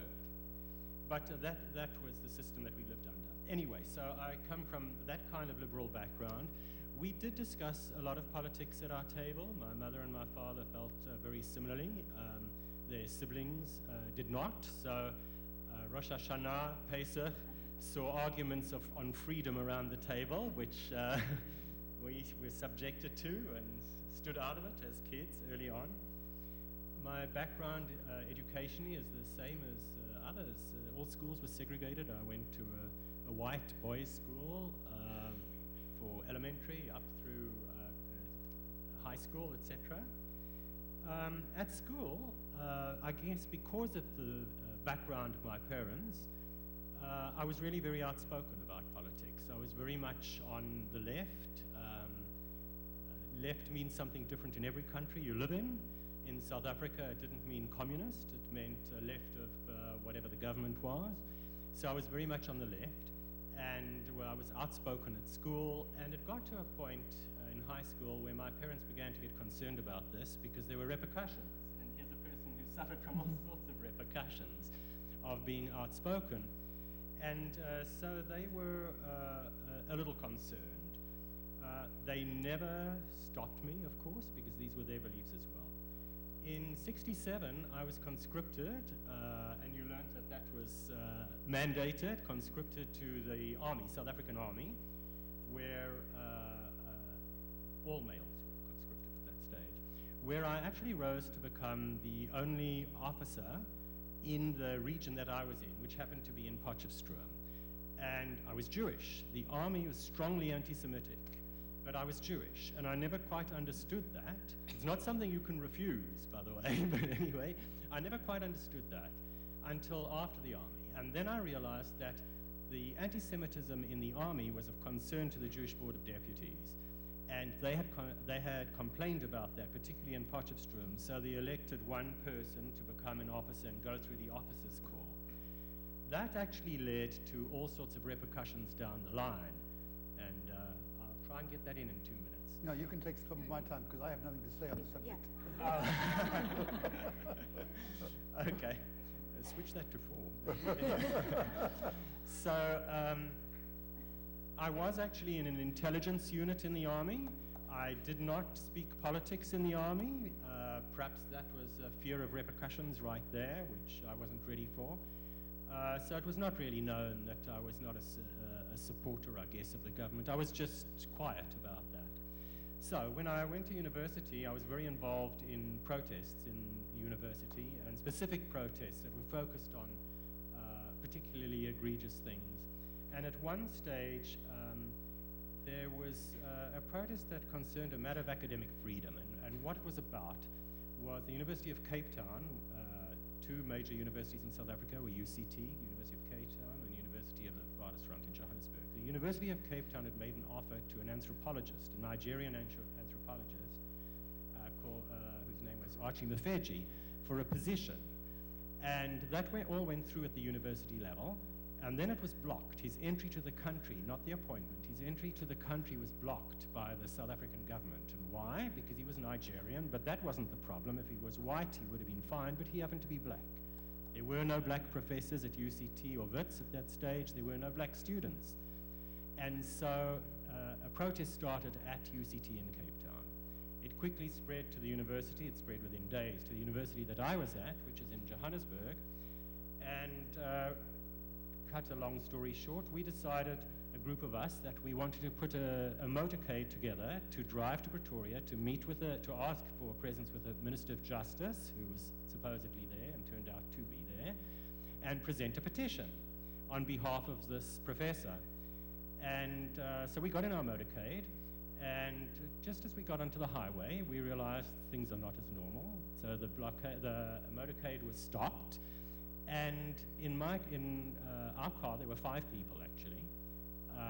We decided, well, we'll all disperse. We know how to get there. It's 36 miles away. We know how to get there by other routes, so we'll go. So we went, and we arrived. We being only one car that got through finally. We arrived at the Union buildings, and there's a slide of them there, and we realized something was very wrong, because to greet us was a group of students from the local university that was accompanied by police in the background, and we realized we were in deep trouble. There was only one way out of this place, and we took a decision, we're on our own. There are probably 2,000 people here, and we need to get out of this. So we tried to. There was a police contingent a little bit further away. I went to them and I said, we need an escort out of here. And the guy said, oh, I better be very quick. The guy said, sure. And he sped away in his car, and he left us behind. So we were dealt with in all sorts of interesting ways, but essentially this reached every newspaper in South Africa, and so it became very, very widely known. It became known to the army as well, so I was demoted. My passport, you mentioned, was restricted, and I could not leave the country for some time. Nothing like what you went through, but essentially was held in the country until my mother actually found a little article that said you no longer need military permission to get a passport for a small window of time. I said, good. So I got my passport, hit that, and And it was the consequences of that, which I won't go into, that convinced me that there was no way that I thought I could contribute to change in South Africa, but that's a whole different story. And it was at that point that I made the decision I wanted to leave. I overstepped my mark, sorry. Maxine. I mean, I don't know if this is working. I think I've explained my story, so I don't want to belabor the point again. So, unless You're giving there's back something your else. time. No, we Yeah, I'll can give you use back the my time. Yeah. Neville, do you have anything to add?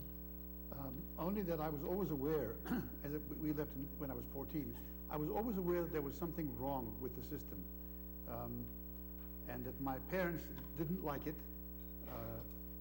but there wasn't much to do about it. And I think that my brother and my sister and I were one of the reasons why they left, because they were concerned that if we didn't leave, the three of us would become involved in the anti-apartheid movement and be imprisoned or killed, or something terrible would happen. So there are a couple of questions from the audience that pertain to this very issue, which we're going to address right now, if that's okay with you. And one of those questions is, did any of you think that your Jewishness played any role in your choice of your attitudes toward apartheid? And some of you have alluded to that, but do you feel there was anything having to do with your Jewishness per se that motivated you? This is a very interesting question. It depends what one means by Jewishness. I'm not a believer, so it's not religion that played a part in this. It was the culture around me, and perhaps the culture within my family was a Jewish culture, although my father, being a communist, was not religious either. So no, I think it was more my upbringing than the climate of the Jewish influence. That's my story, I think. But do you agree with Peter? Lynn, Maxine, Neville? Well, I feel that our history as Jews was extremely informative, but and it depended how I took that, and people obviously take their history to mean different things. I felt that we had a special obligation because of our own experiences to take a position. And yet, let's remember that the Jewish establishment, Board of Deputies, the rabbinate, did not necessarily hold that position. What do you all have to say about that? Lynn, do you want to comment on that? Well, you came right up against some of that, I know. Well, my personal perspective was that I felt that being Jewish did, as I said earlier on, made it particularly important for the Jewish community to take a stand. Our history was sort of so rooted in discrimination, and I just felt that it just made no sense to me when I sat in Temple, and from the Bema, no word would ever be mentioned about the situation inside about the discrimination that we lived. We lived discrimination. In South Africa at that stage, blacks and whites could not be in the same elevator. Blacks and whites could not sit on the same park bench. Blacks and whites could not be on the same bus. The beaches were separated. There were signs on beaches, not whites only, and then there was the black area.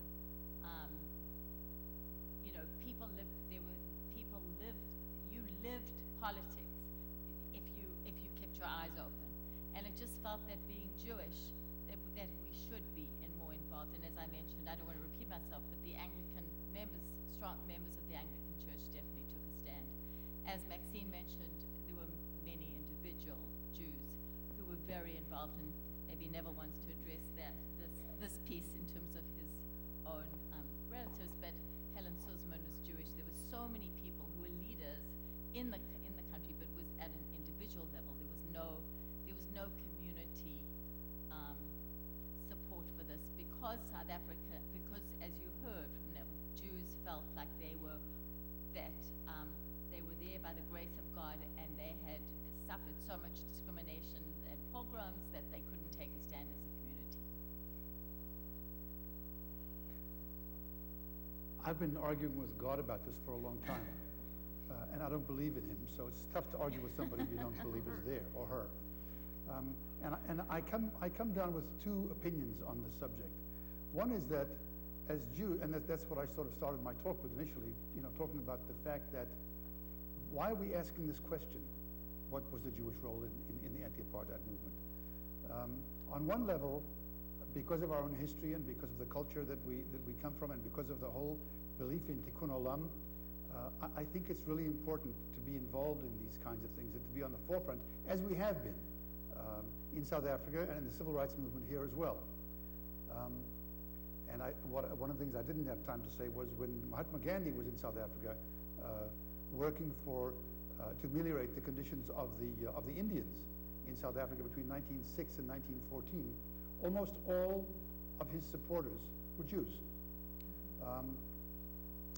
But the other side of this is that we are not a monolithic people. In South Africa, there were very moneyed moguls, and there were leftists. We have Jewish criminals, and we have Jewish lawyers who are good, and we have Jewish lawyers who are bad. We run the gamut. And the sense that we should be, or are, or could be different, I think is something of an illusion.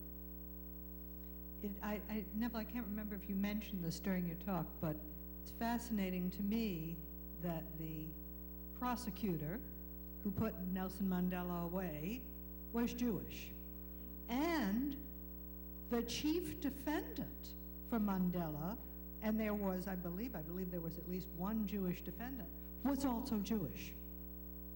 And that really speaks to the fact that, as Neville says, Peter, go ahead.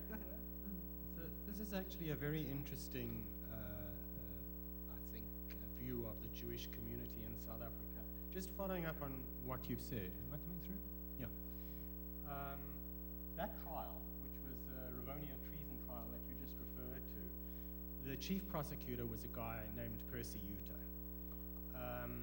Let me first start with saying how many people there were in politics and who are internationally recognized as Jews who have fought against apartheid. And of course, there's Helen Suzman, everybody knows. I've got their names in case I forgot them. But anyhow, Arthur Chaskelson, who defended Mandela, etc., and then a bunch of others. On the other side were people like Percy Uta. So Percy Uta, as state prosecutor, I guess he was obliged to act on behalf of the state in a position of prosecution of a potential crime, which he did do, but he acted aggressively, vindictively, and viciously. And his goal was actually to get the death sentence for this group of people, and he failed, largely because the person on the other side, Arthur Chaskelson, I think managed to convince the presiding judge that there were two sides to the story, and instead they got a life sentence. Just imagine if they'd not got a life sentence, because then there would be no Mandela. But anyway, so now at the close of this trial, and this is what I want to get to, at the close of this trial, the Jewish Board of Deputies lauded Percy Uta. He did a great job, and Percy Uta explained the reason why he did it is because he wanted to show the nationalist government that there were good Jews, as well as those Jews who opposed the government. In other words, those are the bad Jews. The good Jews are Percy Uta. So he was lauded by the Jewish population, by the Jewish leadership, and I'm generalizing because there were many Jews who thought, somebody should do something to the guy. But anyway, as time went on and things changed in South Africa in more recent years, all of a sudden, Percy Uta is vilified by the same people who thought he was a hero. So we Jews, I'm amongst those people, I'm Jewish, we're rather fickle in our political beliefs, I think, and unfortunately, I think we took the side of the least negative opportunities very often, and to switch in that fashion is an indication of how fickle I think the Jewish community, at least sections of it, was. And I don't know if there's any agreement on that one. No, just to reaffirm that, I mean, obviously, in 1985, when I came out of prison, there were family members that I'd said that were really upset and angry with me. And then in 1995, if I'm just jumping 10 years, I mean, and the best was a very close family member. All of a sudden, he says, "Oh, I had lunch today with Cyril." Cyril who? Cyril Cohen, Cyril Rabinovitz. I thought some big Jewish person. Cyril, no, Cyril Ramaphosa. Now, all of a sudden, Cyril Ramaphosa became the acceptable person, and now I was acceptable, and they thought, and they would obviously thought it was great that I knew the man, but that wasn't the point. Being that now it became okay. So I think maybe that's human nature, as you say. I think, and I just need to say, obviously the Jewish Board of Deputies today, by evidence of that big book that you had, I actually find that quite offensive, that they've tried to rewrite their own history. That, for me, is a bit offensive. History belongs to the victor. Well, and now they can now try and sell the very people that they really did not support us at all. Can I add something which might be Sure, and then I'm going to bring us to the next. So, you know, just an anecdote, and it comes, I guess, from within my, not immediate family, but close family. We think that racism is dead in South Africa, that whites have been reconciled. And I shouldn't generalize from one example that I know personally, but Lynn and I visited South Africa with our kids in 1996. So that was shortly after the change of power. And my fairly close family still, of course, lived in opulence, opposite an area which lived in abject poverty, but lived in opulence. And they had black servants. The difference was the paternalism that was really overt now. So, for instance, the black servant, I don't know what they were paid or weren't paid, would come into the room, and all of a sudden these people who voted for either the United Party, which we don't have to go into, but it was an apologist party for the nationalists in my view, but be that as it may, that's a political perspective. So that was their voting record. All of a sudden they were now liberals and in love with Mandela, but the paternalism towards the staff, to the people who worked with them, was so clear to our kids that they commented on it afterwards. So it would be, "Come here, my dearie, take a photo with so-and-so." It was absolutely sickening. So it said to me that racism it's deep. It's not one generation. It's probably many before this disappears. Taking us to a question again that's come up a lot during the intermission is everyone is very curious about how, when, and why did each of you come to did you leave? Why did you leave? And why did you choose to come to the United States? Maxine, why don't we start with you? Well, I should get my husband to answer.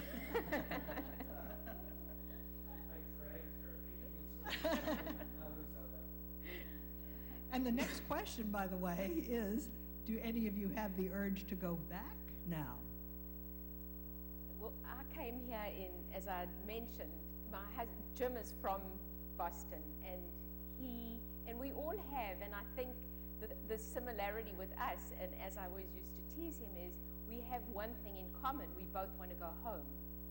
And so he hadn't lived home in Boston for 30 years. He was a foreign correspondent and had been all over the world, which is how we met in South Africa. And he, at a point in his life, wanted to come home. And so that urge for me is to go home. Right now, this is my home, but that's my spiritual and that's my home. And so I can't say I have no urge to go home. Peter and Lynn. Well, after various events at university, etc., and I alluded to some of those, I had decided that South Africa was not a place that I could live in.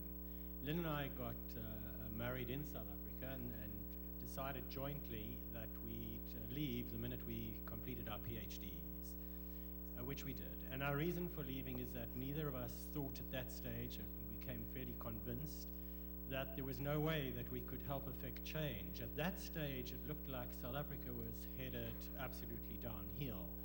and it was a big surprise that it didn't go that direction, although it's quite understandable because of the superb leadership. But so we decided to leave South Africa, which we did. I already got my degree. Lynn actually never got her degree presented. Right? I think something like a week after she handed in her thesis, we left. Why did we come to the US? This is colored a little bit because I actually never wanted to live in the US because I didn't like US policies in Africa. And that's a whole different discussion. And so I preferred other regions of the world, including Israel and so forth. We spent 6 months traveling in Europe, and every place, and Scandinavia, and every place we got to, we thought, perhaps this will be home. And when we reached Scandinavia, we thought, this is great, except Lynn's blonde, I was dark, there wasn't a dark guy there. So we went on to Boston, where we had pre-organized postdoctorals. And we thought we would stay in Boston for a period. And we have stayed in Boston for a period. It's now how many years? Since 1977 till now, and we love it. And this is home. And although we're visiting in February for all sorts of reasons, I have no desire to live in South Africa. Lynn, do you have anything to add to that? I think Pete summarized sort of where we both came from. I had a slightly different perspective. I actually would, if I hadn't been married to Pete, I probably would have stayed on. Because I felt like, this personal and moral commitment to try and make a change, even if it meant possibly sort of doing something that was on the surface totally fine, as you heard from Maxine, but that could lead to detention. But Pete convinced me over time that change would not come very easily, and that whatever contribution we were making was not going to be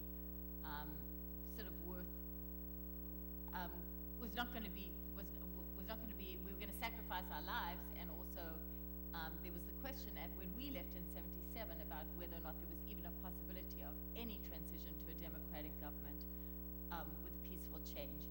I just should mention very quickly that we left in 77 just after the Soweto, what we would call the Soweto school uprisings, which actually was really the foundation for which we see as sort of the spark for the change that eventually did happen. Because here you had school children who were taking power into their own hands. And I do see the analogy, Maxine dedicated her presentation, and I feel the same way, to all the protest marches that are going on today across the country in terms of what's been happening in Ferguson and New York, etc. And I see this, actually, I was seeing the parallels. I was thinking of the parallels this morning en route here, that in a way, I think this is a groundswell that parallels what we saw in South Africa with school kids. And what's really sad when you think about it, and when we think about South African education, is my passion. I'm involved in education. That's why we're going back. We've been involved. Is that that generation was a lost generation. Those students who gave their lives, even those who did not die in that South African uprising, because they were protesting the fact that the government, the apartheid government, wanted all education to be in the Afrikaans language, which was the oppressor, the voice of the oppressor. And that generation basically did not ever return to school. And then after the transition to democracy, they often, many of them, had no skills for future, which is sort of part of why South Africa had become, in its own way, a violent society. There's a lot of unemployment. So change, as you've all heard, comes slowly, and with a lot. There are a lot of things that are lost in the transition. Notice I'm avoiding Neville because I'm afraid he's going to uproot us. Neville, do you have anything to add to this? Only that my journey and my struggle was a much more personal one, I think. We went back to South Africa in 2005 after an absence of 40 years, and it wasn't for any reason other than to try and recapture my own history. And by going back and writing the book I did recapture my history. We went back 3 or 4 times. I don't have much desire to go back again. I'm done. Before we end this formal part of the panel, there will be time for questions after the surprise. I do have one last question, and that is, do any of you have any final thoughts on South Africa today that you'd like to add? Lynn, I know that you would like to.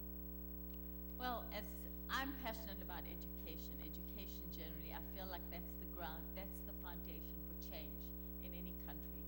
And I've always seen that as the foundation for change in South Africa. When we were living there, that's why I channeled my opposition in that direction. And since then, and actually this is where Temple Isaiah has been involved. One of the things we did do in 97, I think it was, just after we returned from South Africa, together with, I was part of the Social Action Committee here, and together with the Social Action Committee, Jeff Goldberg was actually the chair of the Social Action Committee at the time, and over time we eventually, I managed to rally the Social Action Committee to decide to support this initiative of collecting books to send to South Africa and creating a huge book drive. Together with my son Colin, who's at the back, who was at the time in high school and had just visited South Africa with us, we created this groundswell of both Temple Isaiah and Lexington High School, and we collected, with Pete, myself, and Colin really driving this, we collected 25,000 books, and then through the Temple actually helped us through the Social Action Committee, thanks to Jeff, who's not here today, to raise $5,000, and that way we shipped a containment. We had a whole container, which is a huge, you can imagine, container of books to the East London area of South Africa. So that's sort of a way in which the Temple has been very involved, and I'm still very thankful about that. In terms of the future, in the other 2 minutes that I have, in February, we're returning to South Africa because I've been invited to be a keynote speaker at a cognitive education conference. But as part of that, the piece that I'm most excited about is that I've been invited to give a whole number of presentations at the University of Fort Hare in the teacher training, and they're involved in teacher training. That's the University Mandela actually study at part. The Nelson Mandela Foundation is actually in the building that I'll be talking in. The chair of the department visited my institute recently here in Lexington. What we did last year as part of our institute here in Lexington, the Institutes for Learning and Development, is we decided to try and bring a number of what we call research ILD fellows, professors in South Africa who are involved in teacher training of Black South Africans to a conference that I founded 30 years ago, and that we run every single year at the Harvard Graduate School of Education, which focuses on learning issues and sort of alternative techniques for training teachers. I need to stop, so if I have any more time later on, I'll tell you a little bit more about that. Wonderful program. We're going to end the formal part of the panel there, but I think it's...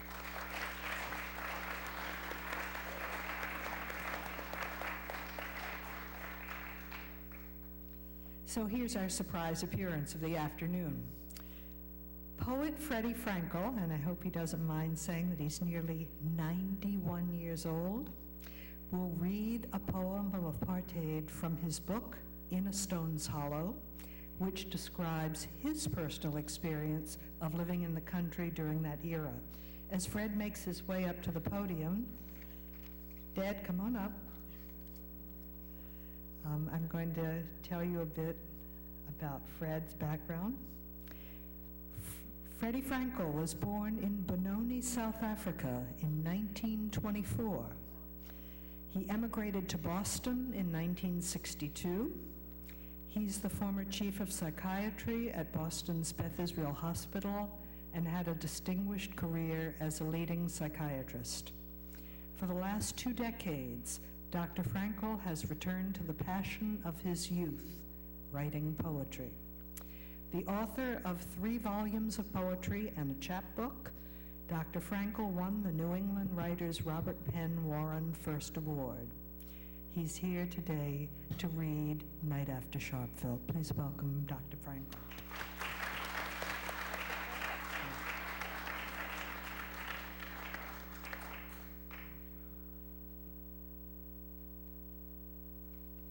My dear Marlene, thank you for that introduction. That was very nice. It's fascinating for me. I don't know how many people there are in the audience of my generation, but I'm Neville's father, so that gives you some idea of my perspective. Clearly, it's further back.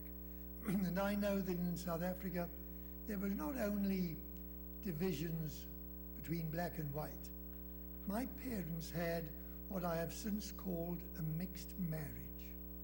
My father was born in Germany.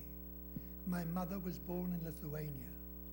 The rift between those two branches of Jews really had to be experienced and lived through to be understood and grasped fully. Thank goodness we made it through. My three sisters, two have already passed away, but we came through, and Betty, my wife, and I moved here to Boston after Sharpeville. Sharpeville was for us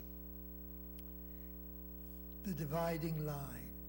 Something happened at Sharpeville which persuaded us to see that the Boers, in their own national agony, they didn't have a good time with the British invasions and the British interference, but we could see that there, for us and for our children, there was not a lot of hope. And our concern was that our children, Neville is one, we have another son who's here and a daughter. Our concern was that they would in some way get involved in the politics of the country. And we didn't have the confidence, pardon me, either in the Boers or the English. You know, anti-Semitism wasn't any different there from what it is here. It was a pretty acute thing. The Jews, by and large, were successful. The big stores, the big companies, those were Jewish-owned, a large number of them. So it seemed to us that this was not a good place to be. I was fortunate enough in 1952 to be able to get a fellowship at the Mass General, and so was here for almost a year, and my wife Betty was with me for part of that time, and then we went back and I went into practice. But after Sharpeville and the government's attitude, this is 1960 now, pardon me, the attitude of the Afrikaans leadership was, this is our country, we do as we please. We're not asking you for any investment or endeavor. If you don't like it, you have to put up with it, or it's not our business. So that's my background. We've been here since 1962, and I'm very happy to say that we, I think, made the right move, although it was as painful as anything one can live through. I knew I would never see my father again. He'd been ill, but I had to make the choice. And in a way, at the age of 90, I say, well, should I have done it differently? I can't honestly say that I'm sorry I took the path. I'm here. And what I was able to do after I gave up the chair at the Beth Israel was to devote myself to writing poetry, because my good wife, when I got to the mid-70s, said, now come on, you really need to retire. And I said, what'll I do? Well, she said, you wrote poetry during World War II. Why can't you go back to it? So that's what I've tried to do, and this is my second book that I've published. And I want to read just one poem to you, which I have titled, I'm going to put the light on, Marlene's Fancy Switch. The night after Sharpeville. And Sharpeville, as you know, was this great massacre. 67 murdered blacks lying on the grass because they demonstrated outside a police station in Sharpeville against the carrying of the pass. this humiliating piece of paper that all the black males in the white areas had to have in their possession to prove their legitimacy for being in a white area. So when I started writing poetry, and I've only got one poem, so I'm not going to keep you too long, the first thing that poured out of my head and my heart had to do with my own history and the whole setup in the land in which I was born, where there was tension between my mother's Lithuanian Jewish family and my father's German Jewish family. And you wondered what it was in those days that couldn't allow people to be a little more tolerant. I think World War II and what happened in the Holocaust made us all a little more sensitive. By us, I mean those of my parents' generation too. But Sharpeville was an event when several thousand black people gathered around the police station in the township of Sharpeville, which is in the southern Transvaal, not too far from Johannesburg. They were demonstrating against the pass, and the police opened fire, and 67 bodies were lying on the grass, most of which were shot in the back. So this really was, in 1960, what precipitated Betty and my decision to get our kids out of this, because this really isn't going to solve itself in our time. Maybe it has, maybe it hasn't, but you make choices in life and you live with them. This is the night after Sharpeville. I host a dinner party. The houseboy, white suit, red sash, brings in the silver soup tureen. My friend Jonathan says what is on our minds. They'll take revenge. We'll all be murdered in our beds. When the guests leave, I bolt the door. See Mutabi, that's our waiter. See Mutabi from my kitchen window, sitting on the doorstep in my yard. He lays his sash across his knees and angles his palms like a steeple. I think we would all have done better had I given him an extra pound of tea each week. Sorry, the light was in the ray. I think we would all have done better had I given him an extra pound of tea each week. We circle around each other like planets. I never visit in the servants' rooms. But for the stranglehold of history, I might have pilfered tea leaves in twisted strips of newsprint. He might have had the manners of an upper class. We were both poured out like water. Thank you very much.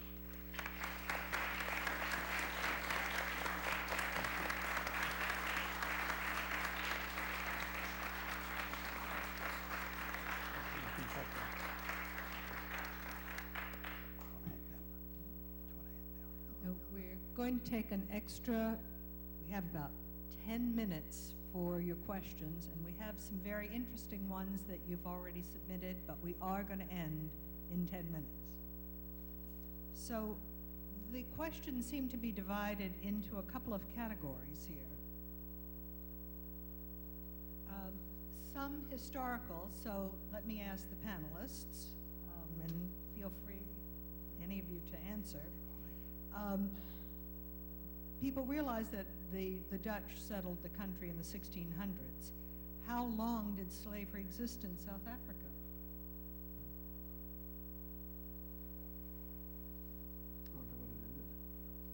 And what do we call slavery? Slavery existed in South Africa all the way to the change of government. Right. So this is a tough one to answer. Because what is slavery? Slavery, I suppose, is when you get someone to work for you for free and do your bidding. And that's But I think it's the ownership. I think it's the ownership of one person by another, and I'm not sure when that actually came to an end in South Africa. I think that was early on. Yeah. And the next question is that already a little bit got answered, I think, by Neville's talk, which is what initiated apartheid? Neville, do you want to take that question? Apartheid was a policy of the government that it was initiated in 1948. It had existed in de facto prior to that, but when the Nationalist Party came in 1948, they took steps to institutionalize it, and that really, I think, is the answer. Can I add to that? Sure. Of course. And the architect of apartheid was a guy called Hendrik Verwoerd, and he was actually Dutch in origin. And the Dutch actually disowned apartheid and disowned Verwoerd because they were much more liberal than that. But, you know, part of the mantra was this is from the Bible. Now, I'm not an expert on the Bible, but blacks were hewers of wood and cutters of stone, and whites were not. At least that's what I was fed, and so therefore, quite legitimately, according to biblical injunctive, they were lower class people and these wonderful whites. I don't know if that was your... Lynn, Maxine, you have... I think it's covered. Yeah. Okay. This is a very interesting question. And it's an ironic question historically. Please discuss the close ties between Israel and the nationalist government. And that is true, they were. Yes, Peter, please. Well, this is very, very interesting because, of course, it worried Jewish liberals who are also supporters of Israel, which I am.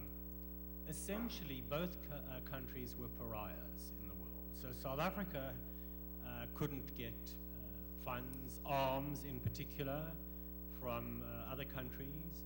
Israel needed trading partners, so it was a matter of convenience, and it happened sort of sub rosa for the longest time. I learned about it actually through an uncle who was involved in some tank transfer between Israel and South Africa, so it was a matter of convenience. Why it was hidden, I guess, was because both countries were not liked for this. Financial things, I think, drove that. No, I think you're absolutely right. Yeah. The next question is, to what extent did foreign boycotts and divestment affect change compared to internal opposition? Another very interesting question. Maxine. I'd like to say that the end of apartheid it needed all of it. There was internal opposition, and I don't believe it was an essential pillar of the struggle against apartheid, as was internal opposition, as was armed struggle. Not that the ANC was a phenomenal army, but it was the armed struggle had a profound psychological impact and was a necessary condition as well. So I don't believe one was more important or less important. It needed to work together. Lynn, have anything to add there? Sorry, suggested Lynn answer this one. No, I agree entirely. We had an interesting experience in the first year we were here. We met a couple who were professors at Brandeis University, and it was at the time of discussion of divestment amongst universities in the United States. And we actually, perhaps naively, didn't understand the full extent of what was happening. So we were asked to address a deciding committee on whether or not Brandeis should withdraw funds from their South African holdings, which was substantial, which I never realized at that time. So we gave a presentation on the history of South Africa and the laws of South Africa that had been enacted. And they were absolutely stunned by this. And at the end of this, they said, do you think it'll have any impact if Brandeis divests its holdings from South Africa? And actually what I said, I guess, I don't know if Lynn can be blamed for this one, I said I don't think it'll change a thing. There has to be change from inside. And unless your funds are substantial, and naive me, I didn't know they had substantial funds, and Harvard was even more invested. But I said, I don't think it's going to make a change. But they'd heard this whole story, and their students were asking for divestment, and they did divest, as did Harvard, as did other universities. And so what I really should have said, of course, you should get your money out of South Africa. Lynn and I already boycotted South African goods at that stage, but we thought this is just symbolic, no impact. This is another very interesting question and a tough one to answer, I think.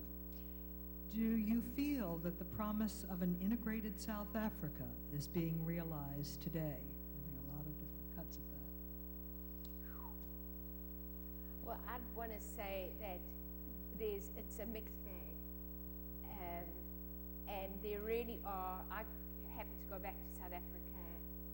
I go back every year. I've been going back since I left. And it's a mixed bag, and I wouldn't want to say absolutely no and not absolutely yes. And I think that change takes in generations. Change doesn't happen that quickly, but I think that there's definite evidence that there are things that are much more positive. And if you ask people, do they want to go back to apartheid years? Absolutely, categorically not. If you ask people, are they happy with the direction of the current government? Absolutely not either. But they believe that there will be change, and it's hopeful, and I think it's in all of our interests, and it's in global interests that South Africa is successful. And so I don't want a doom and gloom scenario, and unfortunately a lot of people who leave South Africa, they almost want to justify their having left by saying, you see how bad it is. And I want to say it's in our interests, and I absolutely want it to be good, and it doesn't help me feel better being away if things are bad there. I think we need it, and we should all support as far as possible that it does work, because for the future of Africa as a continent, I think it's important South Africa works. That's such a powerful ending, I think we... We should end. Can I add Yes, go please.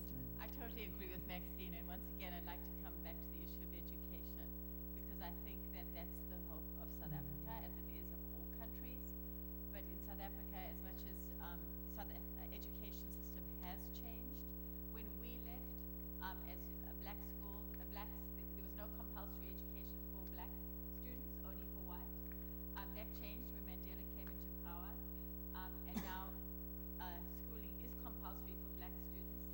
And there's schooling through grade 9, by the way. And so this is the issue of more change needed. The recent statistics from released by a government report show that 78%, there's a 78% pass rate for grade 12 students this year. That was unheard of many years ago. Unfortunately, there's also questions about, and this is the downside that Maxine's referring to. There's also data that shows that 48% of students apparently drop out of school in grades 10 and 12, primarily black students. So there is a lot of room for change. This is why through our institutes we are trying to increase the number of teacher trainers who we're bringing from the University of Fort Hare. It's all dependent on funding, on being able to, right now we're trying to raise funds for airfares for even just 5 people. But we feel like if we can, as a country, as the USA, or people involved in education or any change that they want to implement, if we can improve teacher training there, the teachers there in black schools, in rural schools, are dealing with classes of 82 students for 1 teacher. How can we educate, how can we educate kids appropriately this way? But those schools, at least all the schools now have, well, most of the schools have running water and have electricity, which was not the case when we were there. So it's the yin and the yang. And so, as Maxine, I believe that change is critical. I believe we can affect change. I do truly believe it's sort of a passion of, and that's why we're trying from this end to, in our own small way, a tiny way, to sort of help. But each of us, if any of you involved, everyone can help in some ways to create change in either in South Africa, here in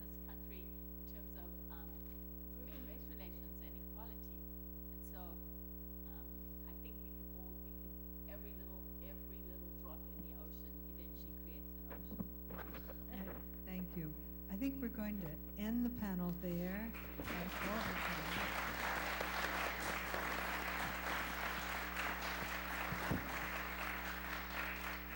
A number of you asked at intermission how you can get copies of Neville's books. The Bloodlines, we'd be happy. We do actually have a few copies with us. We can't sell them to you on Shabbat, but if you'd like to leave your names and email addresses, we'd be happy to see to it that you get it. Thank you very much for your attention today. And if you have any questions for the panelists, a few have to leave early, but the others I'm sure would be happy to take personal questions.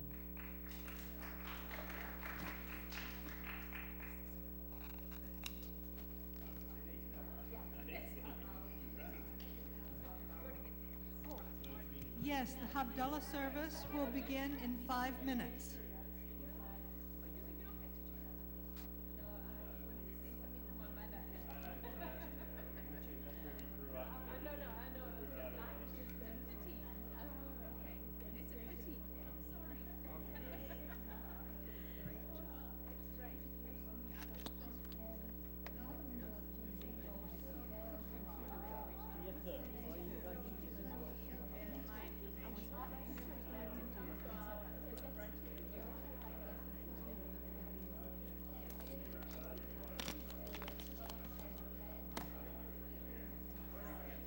Hi, how are you? Have you been here the whole time?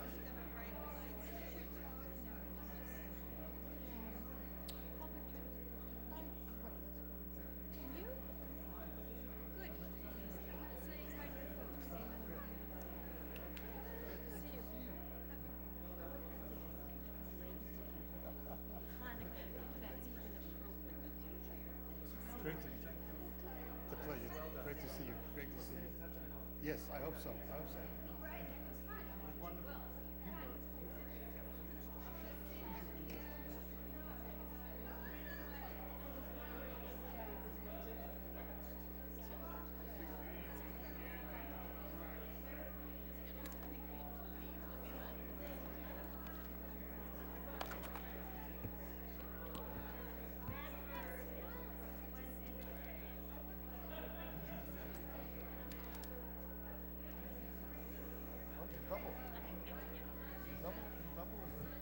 Triple, quadruple, quintuple.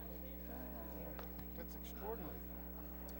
I've been doing this professionally as a Jewish musician for 17 years. I work in a synagogue and church.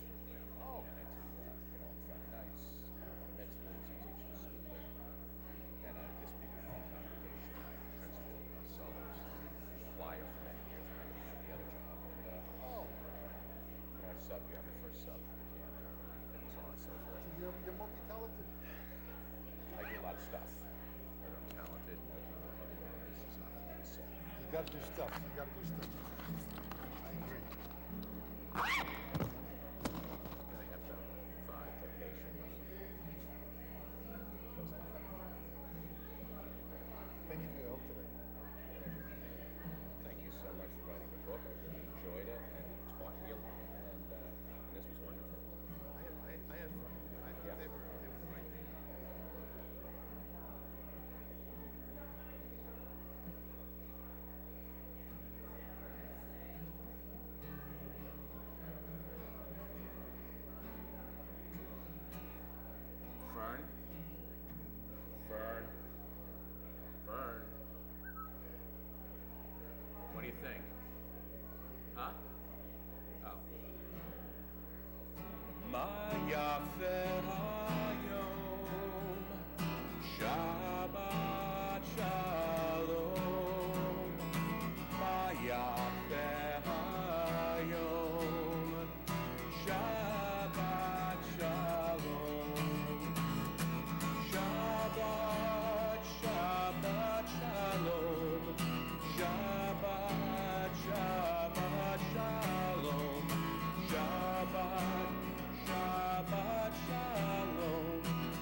Salah, the ceremony that separates Shabbat from the rest of the week, the spirituality and sanctity of Shabbat from the profane, the rest of the week. I'm hoping that most of you know what the symbols are because I'll be singing, and it'll be hard for me to explain. Abby, my wife, and Sophie, my granddaughter, are going to be helping, holding the props, okay? And you all know the tune. Ya la la la la la la la la la la la la la la. Ya la la la la la la. Ya la la la ya la la. Ya la la la la la la la la la la la la la. Ya la la la la la la. Ya la la la ya la la. Baruch atah Adonai Eloheinu melech haolam. Borei peri hagafen, borei peri hagafen. Ya la la la la la la la la la la la la la la. Ya la la la la la la. Ya la la la ya la la. Spice. Ya la la la la la la la. La la la la la la la. Ya la la la la la la. Ya la la la ya la la. Baruch atah Adonai Eloheinu melech haolam. Borei minei besamim, borei minei besamim. Ya la la la la la la la la la la la la la la. Ya la la la la la la. Ya la la la ya la la. Ya la la la la la la la la la la la la la la. Ya la la la la la la. Ya la la la ya la la. Baruch atah Adonai Eloheinu melech haolam. Borei mirei ha'esh, borei mirei ha'esh. La la la la la la la la la la la la la la la. Ya la la la la la la. Ya la la la ya la la. Ya la la la la la la la la la la la la la la. Ya la la la la la la. Ya la la la ya la la. Baruch atah Adonai Eloheinu melech haolam. Hamavil ben kodesh lechol, hamavil ben kodesh lechol. Ya la la la la la la la la la la la la la la. Ya la la la la la la la la la la. Ya la la. Ya la la la la la la la la la la la la la la. Ya la la la la la la. Ya la la la ya la la.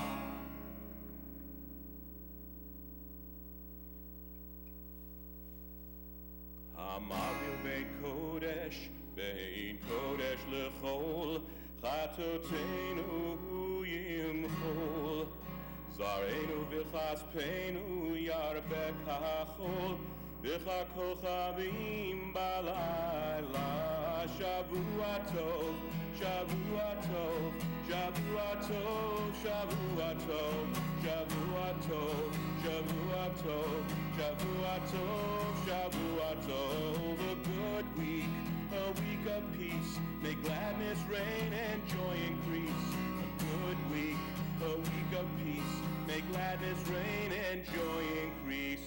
Eliyahu Hanavi, Eliyahu Hatishbi, Eliyahu, Eliyahu, Eliyahu Hagiladi, Bimhera b'yameinu, Yavo Eleinu, Yemoshiach ben David, Yemoshiach ben David, Eliyahu Hanavi, Eliyahu Hatishbi, Eliyahu.